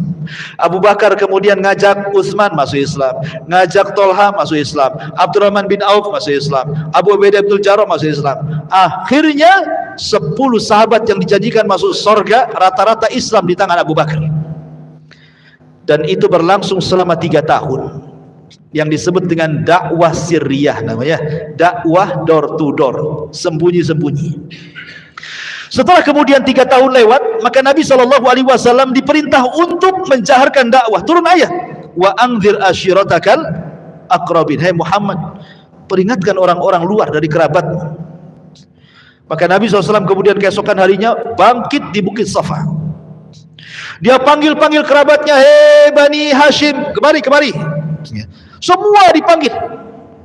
Kemudian Nabi SAW mengajak mereka ke dalam tauhid. Awalnya Rasul tidak langsung menyampaikan tauhid, tetapi Rasul ingin meyakinkan bahwa dia masih didengar. Kata Nabi SAW, bagaimana pendapat kalian kalau ada tentara di belakang Bukit Abi Kubais ini, yang sekarang jadi istana raja itu, Bukit Abi Kubais, ada tentara yang akan menyerang kalian, percaya nggak dengan ucapanku? Mereka mengatakan, percaya wahai Muhammad, karena engkau tidak pernah berdusta. Jadi kalau orang yang jarang berdusta, kalau ngomong pasti dipercaya. Kalau orang banyak dusta sekali ngomong, walaupun benar, hoax kan gitu, hoax gitu. Padahal benar tuh, karena dikenal suka dusta masalahnya. Artinya bahwa kalau orang suka jujur, maka ditulis di hadapan Allah dan distempel dahinya, engkau ini penjujur. Manusia pun percaya dengan dia. Tapi kalau orang dusta itu susah dipercaya. Ya, nitip dompet mau wudu saja nggak percaya sama dia. Saya bawa aja gitu. Masyarul muslimin yang dimuliakan Allah Azza wa Jalla. Akhirnya kemudian Nabi SAW mulai mendakwahi kerabatnya. Saat Rasul menyampaikan tauhid, mengajak manusia di tengah-tengah kerabatnya, rupanya di tengah-tengah kerabatnya muncul pamannya Abu Lahab. Maki-maki Rasul, marah-marah mengatakan, ya Muhammad, alihada jama'atan. Muhammad, untuk ini kau kumpulkan kami? Saya kira untuk apa? Tabban laka sairul yaum, katanya. Celaka engkau dari mulai awal sampai akhir, katanya. Celaka engkau. Dicaci maki Rasul di hadapan orang. Rasul ini dia berakhlak. Ini pamannya. Ya. Jangankan kepada pamannya, kepada orang lain pun Rasul tidak akan menjawab cacian dengan cacian, makian dengan makian. Rasul diam sajalah dicaci maki. Dan itu akhlak Nabi. Ya, kalau kita kan tidak bisa. Dia caci kita maki balik. Gitu ya. Nah, Rasul diam saja, dicaci maki pamannya di hadapan orang lagi, ikhwan. Kan memalukan itu.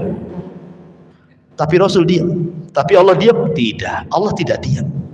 Man ada li waliyan faqad adzantuhu bil harb. Siapa yang memusuhi waliku, maka dia telah mengumandangkan perang bersamaku, kata Allah.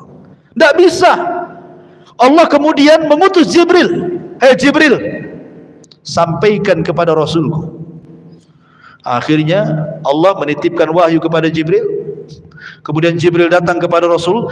Rasul masih sedang berdiri Bukit Safa. Orang-orang Arab masih ada di situ, kerabat-kerabatnya. Tiba-tiba Jibril memasukkan ke dalam hati Rasul suratul Lahab, suruh dibaca di depan manusia. Maka Rasul mengatakan, a'udzu billahi minasyaitonir rajim, bismillahirrahmanirrahim, tabbat yada abi lahab wa tab. Celaka kedua tangan Abi Lahab, wa tab, dan celaka. Ma agna anhu maluhu wa ma kasab. Harta dan anaknya percuma, tidak bermanfaat di hadapan Allah. Saya selana rong zatalahab, dia akan masuk ke neraka yang menyala-nyala. Wa mra'atuhu, istrinya juga sama, Ummu Jamil Arwa bintu Harib itu, hammalatal hatab, bawa kayu bakar ke sana kemari. Fi jidiha belum mimasad, nanti di akhirat kalung yang dijual untuk musuh Nabi akan diganti dengan kalung sabut kelapa dan akan menyala di lehernya. Orang Arab itu, mereka tidak pernah mendengar Quran. Baru kali itulah mereka mendengarkan Quran. Sehingga mereka menyangka itu syair, dan mereka terbiasa menghafal syair. Ketika Rasul menyebutkan tabbat yada abil, karena ini pendek, terekamlah di otak-otak orang-orang yang hadir di situ. Disangkanya Rasul sedang bersyair. Pulanglah setelah kejadian itu, mereka pun membaca di rumah ini tabbat yada, di tabbat yada, di pasar tabbat yada. Apa enggak stres Abu Lahab itu? Stres Abu Lahab itu juga kan. Karena semua baca tabbat yada disangka syair. Ya, di mana-mana baca tabbat yada itu. Subhanallah. Dan Allah Subhanahu wa taala Maha Adil.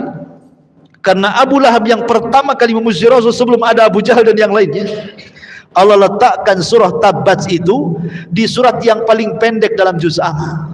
Allah tidak sisipkan di Al-Baqarah, di Al-Imran, nanti jarang orang baca. Ya. Tapi Allah letakkan di surat yang paling pendek di juz amma, sehingga orang semua hafal, anak kecil hafal, antum hafal. Ya. Bahkan imam itu tabas terus tuh kalau baca. Seolah-olah Abu Lahab ini dikutuk sampai kiamat tuh sama imam-imam tuh. Coba bayangkan, di al-jaza min jinsil amal nih kan, balasan itu sesuai dengan amalannya. Ya. Akhirnya kemudian Arwa bintu Harbin atau Ummu Jamil kunyahnya mendengar suaminya diejek dengan turunnya surah Alam. Dia kan gak hadir di majelis itu. Marah dia sama Rasulullah SAW. Dibawanya batu. Dicarinya Nabi SAW. Rupanya Rasul sedang duduk bersama Abu Bakar bersender di kiswah Ka'bah. Dari kejauhan kata Abu Bakar, Rasul, ada istrinya Abu Lahab. Ingat, Arwa bintu Harbin bukan orang biasa. Arwa bintu Harbin ini saudarinya Abi Sufyan. Abi Sufyan ini sekelas Abu Jahal, pemimpin Quraisy. Bahkan dia yang memimpin orang-orang Quraisy di perang Uhud sehingga kaum muslimin kalah. Jadi Arwa bintu Harbin ini saudari daripada Abi Sufyan bintu Harbin. Ya, karena Abu Lahab itu orang kaya. Dari paman Rasul yang paling kaya itu Abu Lahab. Kemudian ganteng, maka disebut Lahab. Kenapa Abu Lahab disebut Abu Lahab? Karena gantengnya. Orang Arab menyebutnya Abu Lahab. Lahab itu artinya cahaya yang keluar dari api, saking gantengnya itu. Ya. Jadinya Abu Lahab itu juga dapat istri bukan orang sembarang kan, bukan wanita kaleng-kaleng kan gitu ya. Tentu wanita pejabat juga ya kan, menikah. Jadi Abu Bakar dikejar, ngapain tuh Arwa bintu Harbin mau ke sini wahai Rasul? Biarin aja, biarin. Engkau akan lihat sendiri katanya. Ketika sudah sampai di depan Rasul, Allah butakan matanya. Nabi di depannya enggak kelihatan. Kata Arwa bintu Harbin, "Ya Abu Bakrin, aina sahibu?" Mana kawan? Abu Bakar lirik-lirik Rasul. Rasul yang ngasih tanda saja. Ya. Kok bisa lihat depannya, kok nggak nampak dia? Ya. Kemudian kata Abu Bakar, "Masya'nuki ya Ummu Jamil, mau apa kau mencari temanku?" Maksudnya Rasulullah SAW. Maka dia mengatakan, "Balagani," katanya, "telah sampai kepadaku," katanya kan, bahwa dia mencela suamiku. Kemudian dia membacakan bait syair, "Muzammaman asaina wa amrahu qalaina," ila akhir syair itu. Dia menyebut Muhammad itu menjadi muzammam. Muhammad itu artinya banyak pujian, muzammam itu banyak celaan. Aina muzammam, mana muzammam katanya. Sambil pegang batu. Kata Abu Bakar, mau apa kamu itu? Kata Ummu Jamil Arwa bintu Harbin, "Lau ra'aituhu la aqamnahu bihadzal hajar fa." Kalau aku lihat akan ku lempar batu ini di mulutnya katanya. Kurang ngajar dia katanya. Terus pergi. Ya. Kata Rasulullah, "Lihat wanita itu wahai Abu Bakar. Dia tidak sedang mencela aku. Dia tidak menyebut Muhammad tapi Muzammam," katanya. Siapa Muzammam itu? Namaku kan Muhammad katanya. Dia salah orang katanya. Harusnya dia Muhammad. Saya kan bukan Muzammam, saya Muhammad katanya. Muhammad itu banyak pujian, Muzammam terbalik banyak celaan. Dia salah orang katanya. Biarkan saja. Allah sudah butakan matanya katanya. Dan itu awal Abu Bakar menyaksikan mukjizat Nabi. Ya, nggak bisa kelihatan, itu mukjizat. Ya, jangan seperti orang dulu kalau ingin punya ilmu nggak kelihatan, maling pocong apa? Kali Jumat tali pocong ya kan. Nah, siapa yang mati nyari Jumat digali, ambil tali pocongnya, nanti taruh diikat di kepalanya, nanti nggak nampak itu. Syaratnya telanjang katanya. Iyalah orang nggak nampak nggak boleh nengok. Kan gitu. Tapi masyarul muslimin yang dimuliakan Allah Azza wa Jalla. Intinya bahwa akhirnya kemudian permusuhan Abu Lahab dengan Ummu Jamil luar biasa. Luar biasa kepada Nabi itu. Ya.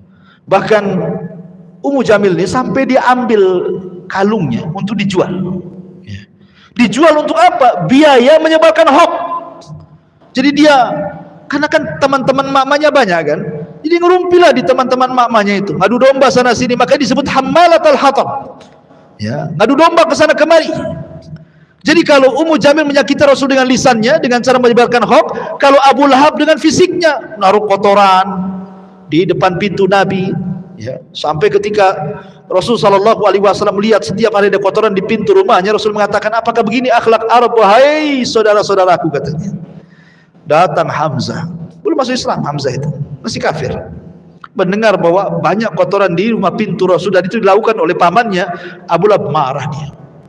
Walaupun dia masih musyrik. Dia datang ke rumah Rasul, diambilnya kotoran, dicarinya Abu Lahab. Ketika sudah ketemu, diletakkan di kepalanya katanya.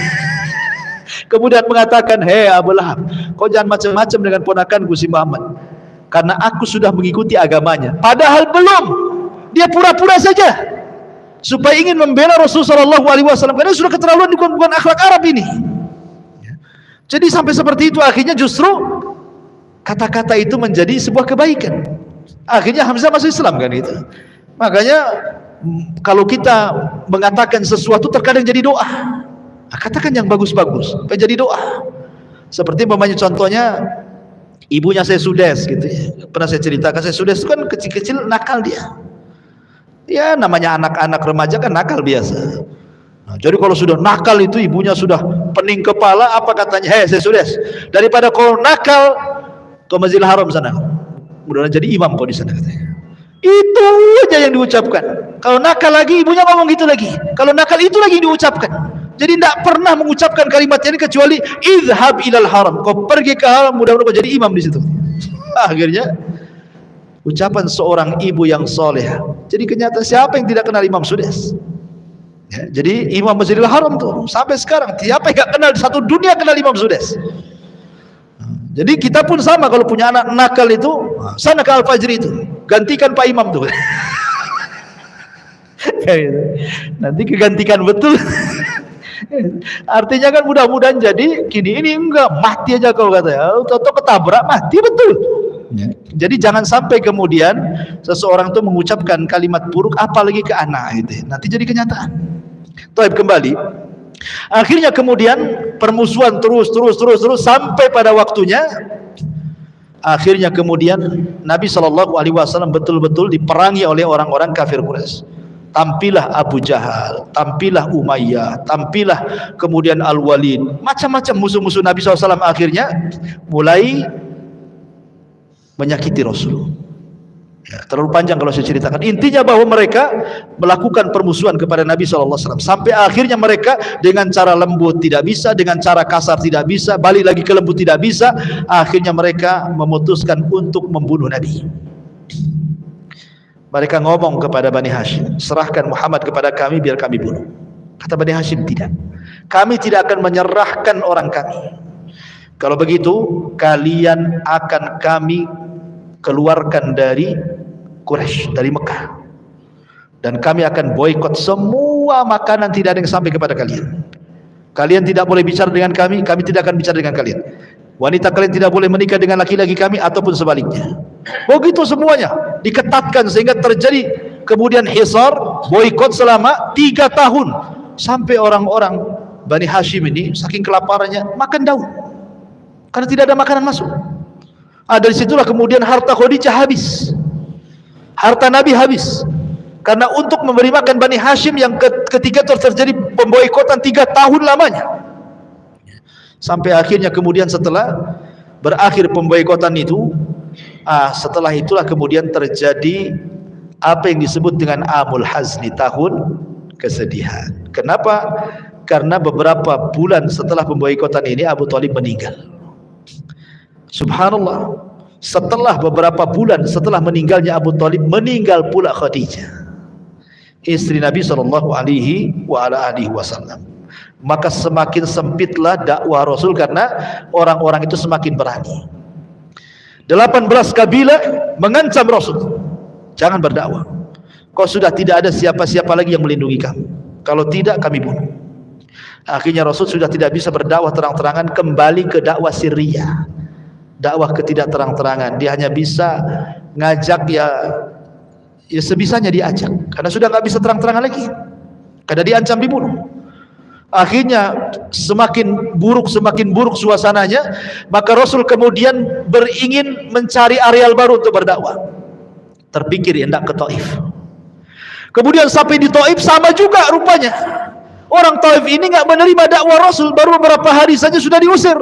Lebih ganas lagi, dilempari sama batu, perempuan yang mencaci maki, anak-anaknya naruh duri di jalan, macam-macam, sampai akhirnya Rasul kemudian harus tinggal di kebun kurma milik Utbah dan Syaibah. Disitulah kemudian ketika Rasul salat fajar, datang pula 7 jin dari Yaman masuk Islam. Ketika orang-orang Taif tidak masuk Islam, jin pula yang masuk Islam. Ya, Allah kasih. Ya, ketika alam nyata tidak masuk Islam, alam gaib masuk Islam.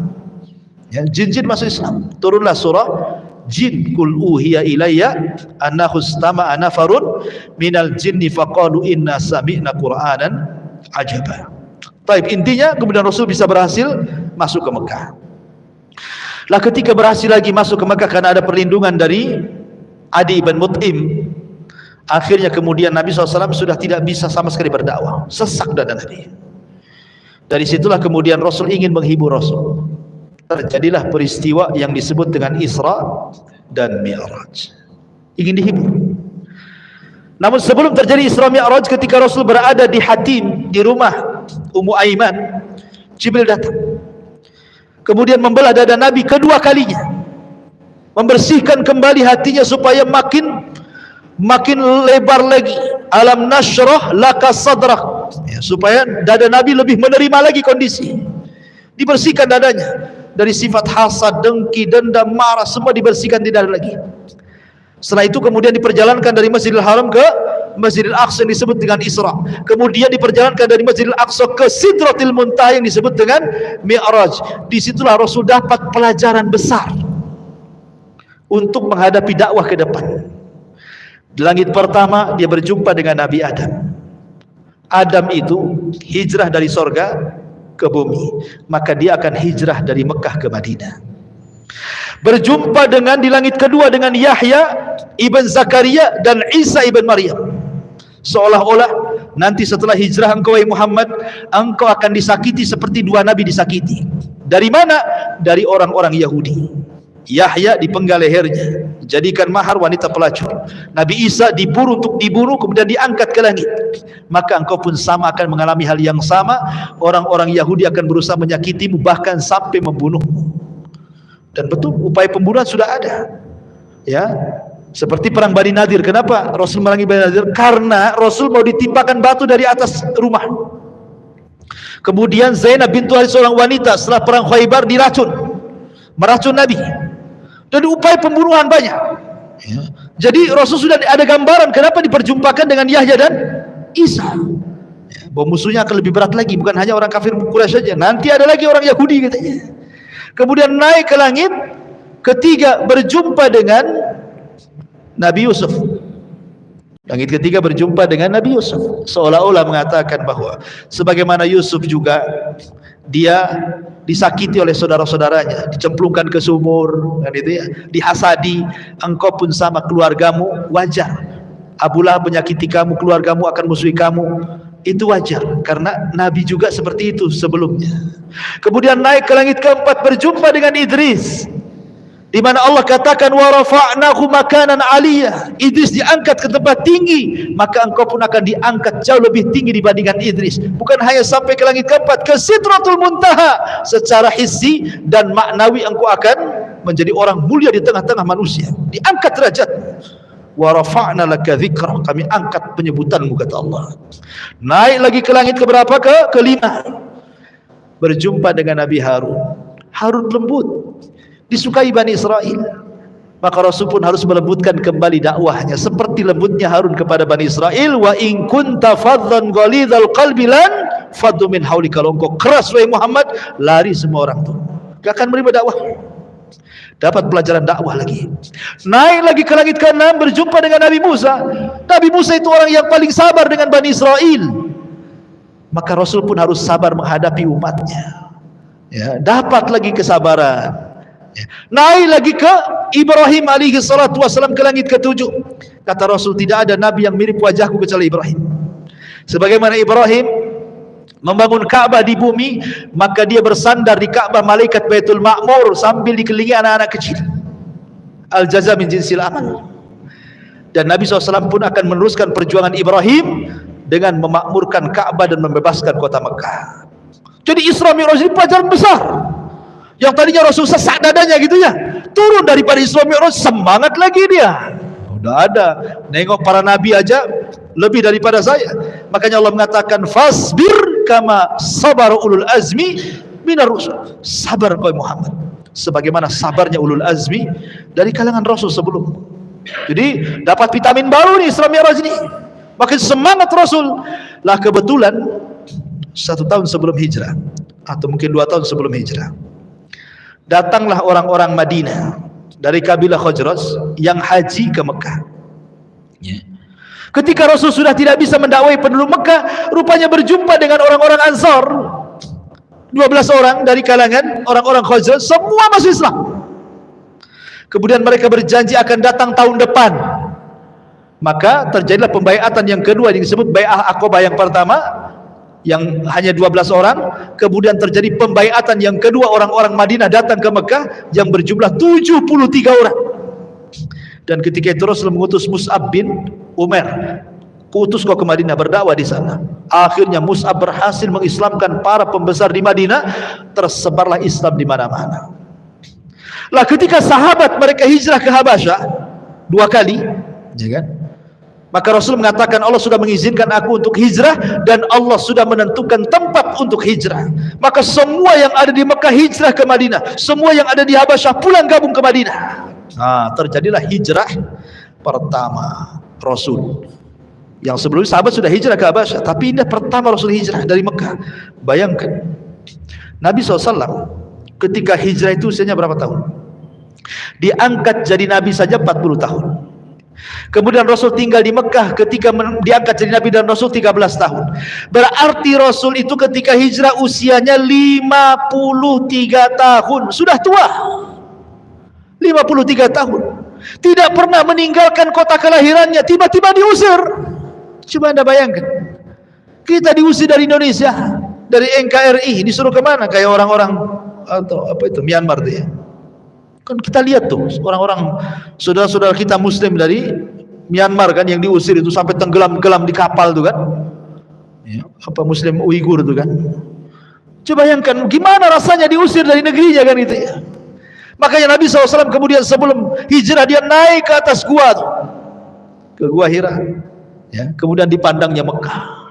Dia mengatakan, wahai Mekah, engkau tempat yang terbaik dan suci. Kalau bukan karena kaumku mengusirku, aku tidak akan tinggalkan kamu, katanya. Nah, itulah wasiat Rasul. Rasul berangkat ke Madinah. Disinilah era baru. Dan inilah kisah kedua hijrah Rasul, berada di bulan Rabiul Awal, pertengahan kisah. Kelahiran, hijrah. Nah, kemudian Rasul hijrah ke Madinah. Lah di kota Madinah ini karena sudah banyak pendukungnya, maka Nabi SAW pertama kali datang ke kota Madinah, apa yang dilakukannya? Membangun Masjid Quba.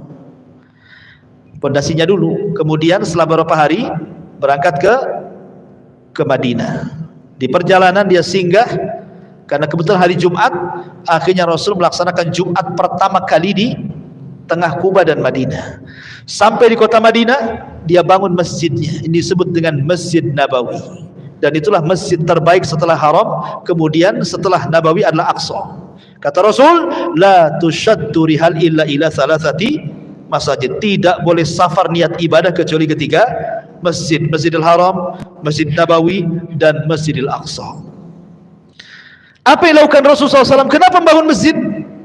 Nabi SAW ingin supaya manusia itu lebih dekat dengan Allah, karena hanya di masjid inilah orang lebih dekat dengan Allah. Makanya Nabi SAW kemudian membuat aktivitas semua di masjid, ya, ngajar ya di masjid, dakwah di masjid, latihan jihad di masjid, mutuskan kepada kabilah-kabilah di masjid.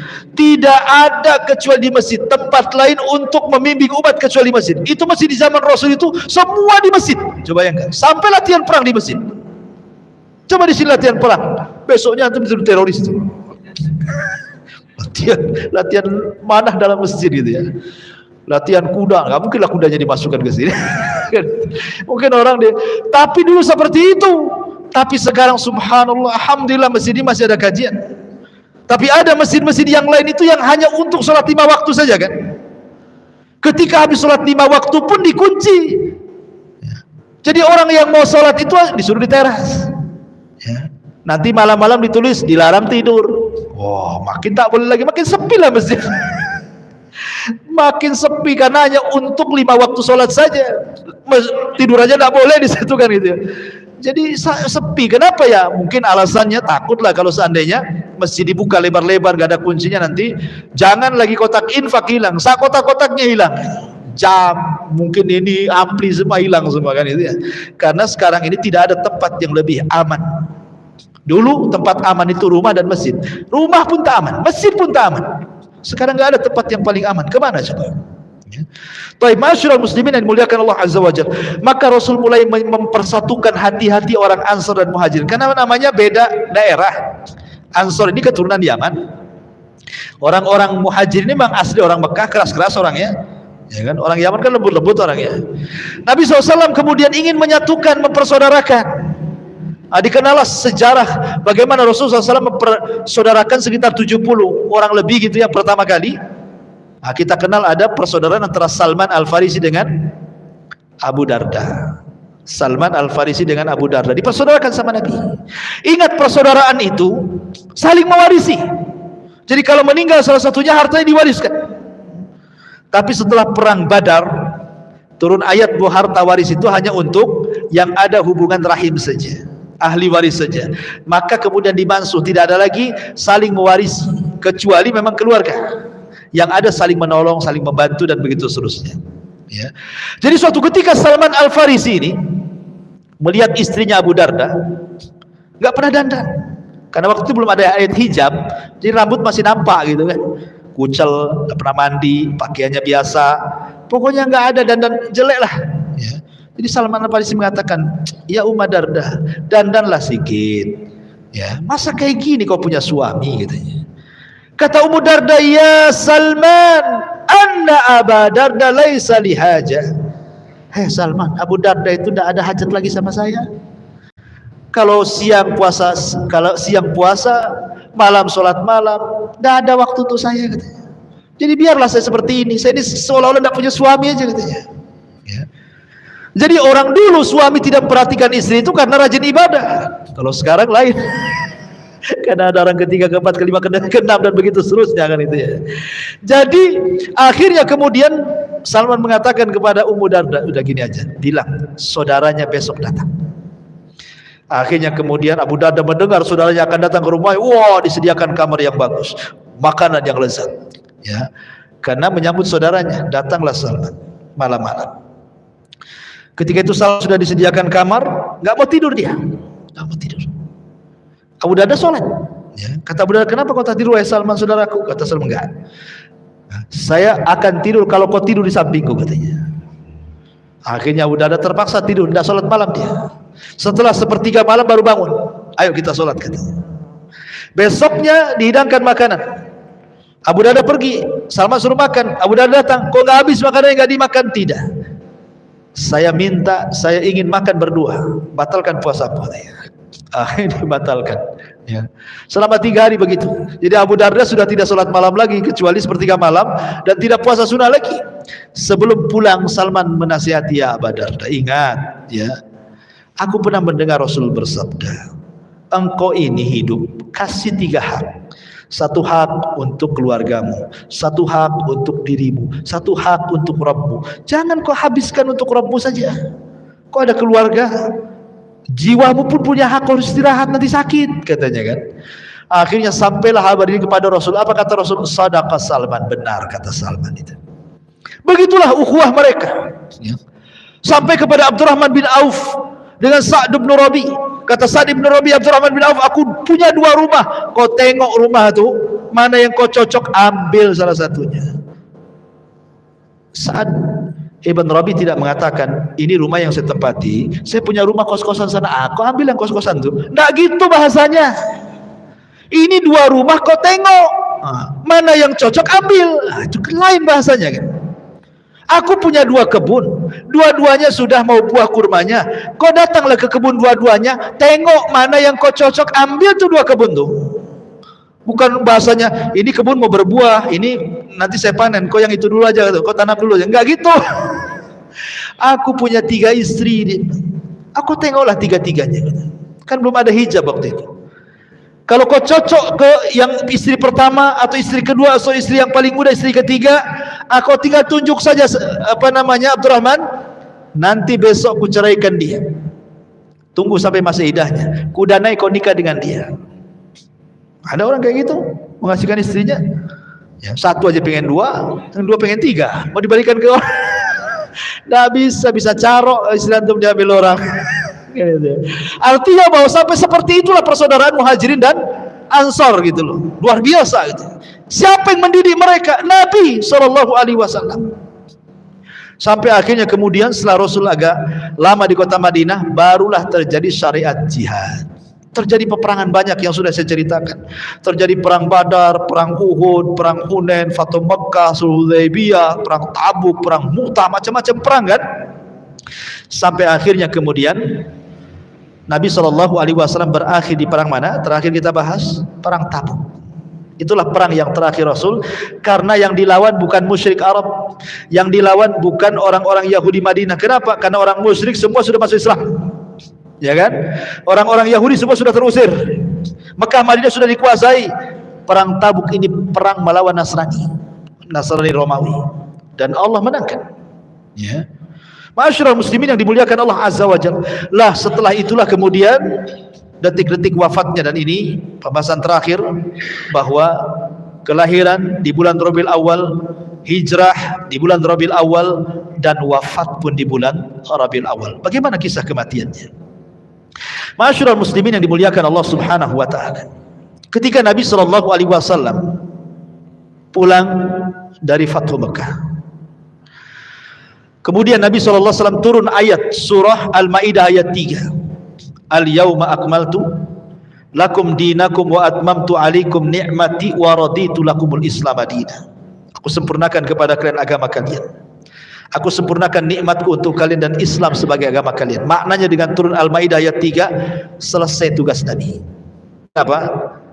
Selesai. Rasul sudah menyampaikan risalah semuanya. Agama sudah sempurna. Apalagi yang mau ditambah?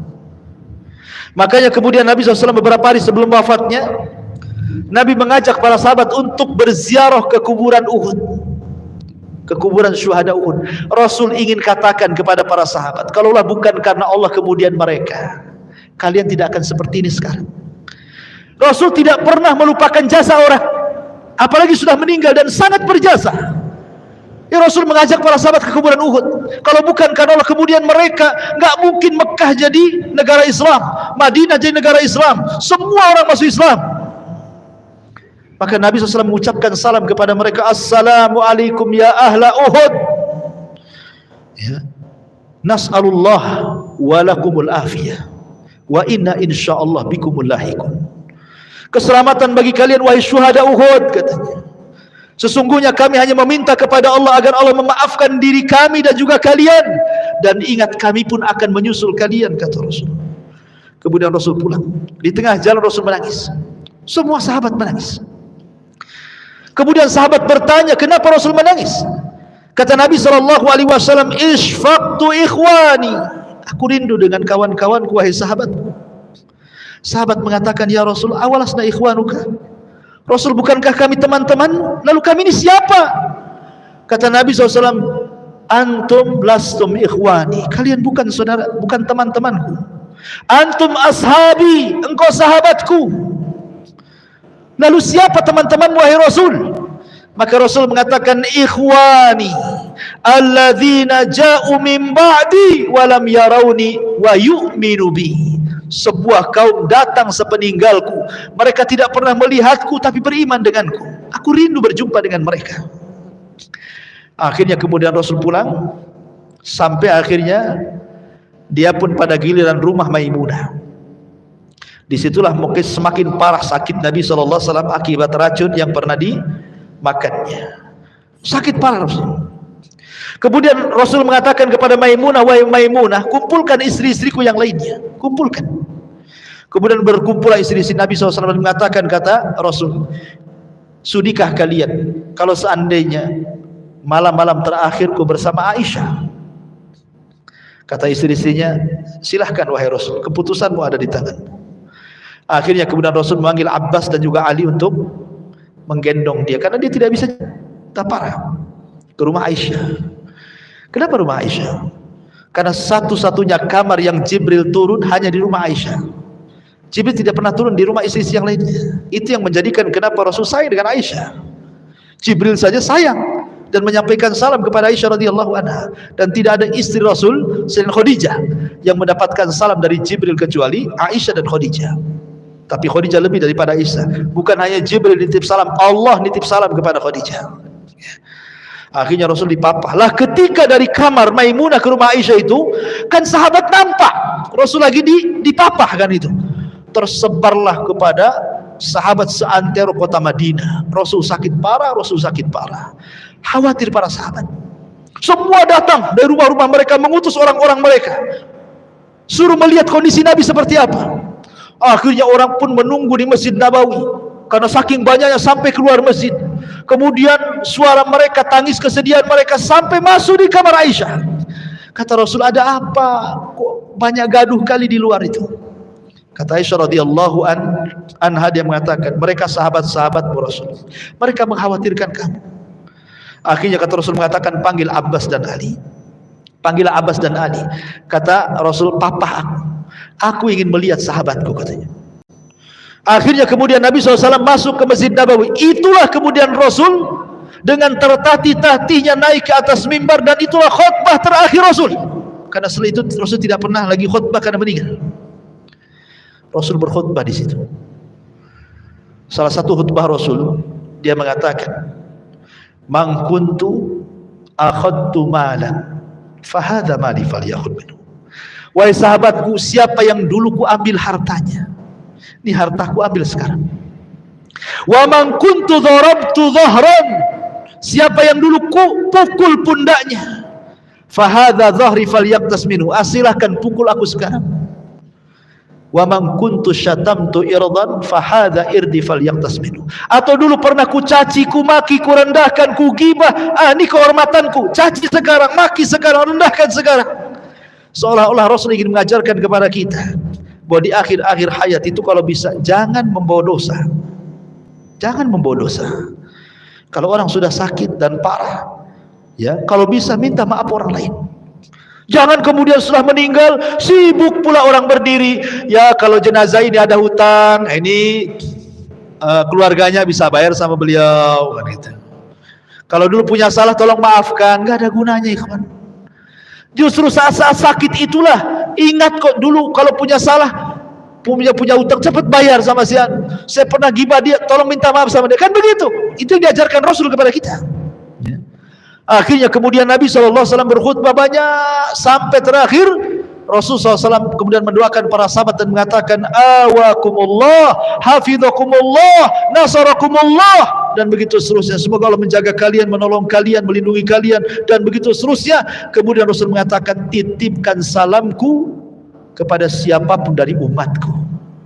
Rasul menitipkan salam kepada kita. Kemudian Rasul naik, turun dari mimbar, masuk ke rumah Aisyah. Detik-detik wafatnya, Nabi SAW pingsan berkali-kali. Pingsan berkali-kali. Sampai akhirnya suatu ketika seluruh keluarganya kumpul, tiba-tiba Rasul mengatakan, bisa enggak kalian semua keluar, katanya. Bisa enggak kalian semua keluar? Kecuali Aisyah. Karena Rasul berada di pangkuan Aisyah. Maka semua keluarganya, istrinya, semua keluar, anak-anaknya. Rupanya maksud Rasul itu kenapa? Karena di depan pintu ada malaikat Jibril dan malaikat maut. Jibril minta izin untuk masuk. Kemudian setelah Jibril mengucapkan salam dan memberitahu bahwa dia bersama malakul maut, kemudian Nabi SAW diberikan pilihan oleh Jibril. Apakah engkau akan tetap hidup?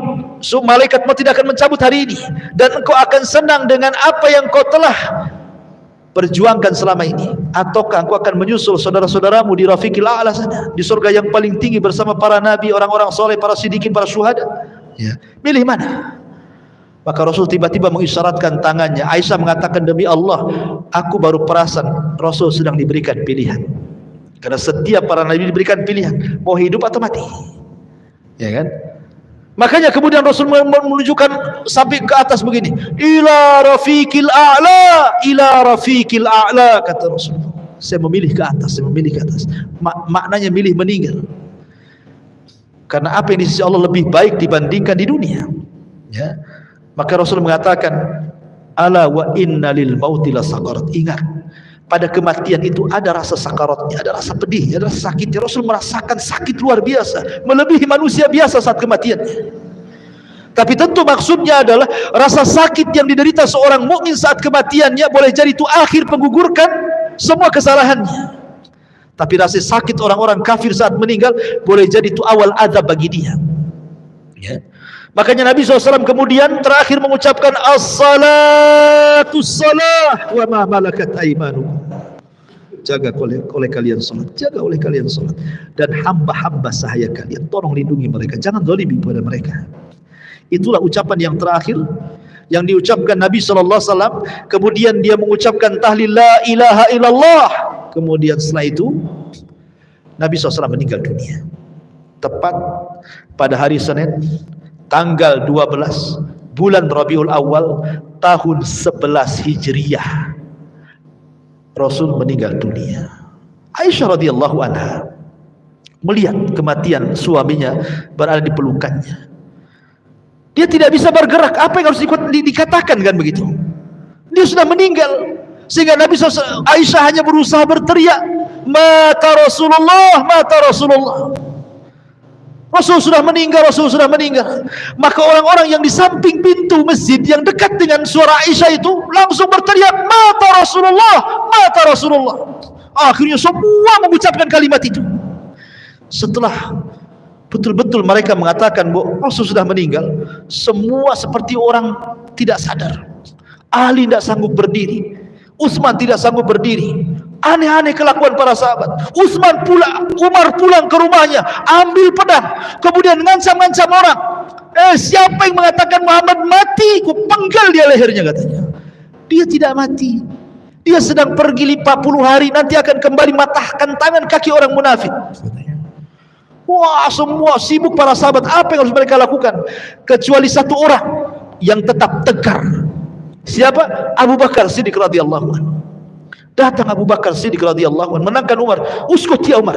Diam kau Umar. Ngapain kau teriak-teriak? Tapi Umar tetap aja teriak-teriak dia. Dia masuk ke ruangan Aisyah. Kemudian melihat jasad Rasul yang sudah ditutup kain, dibukanya kain, diciumlah keningnya oleh Abu Bakar. Kemudian Abu Bakar mengatakan, tibta anta ya Rasulullah hayyan wa mayyitan. Sungguh indah engkau hai Rasul, baik kau ketika hidup ataupun mati. Kemudian dicium keningnya, ditutup lagi. Kemudian dia keluar masjid. Dia masih melihat Umar lagi marah-marah, gak dipedulikan. Naik di atas mimbar Abu Bakar.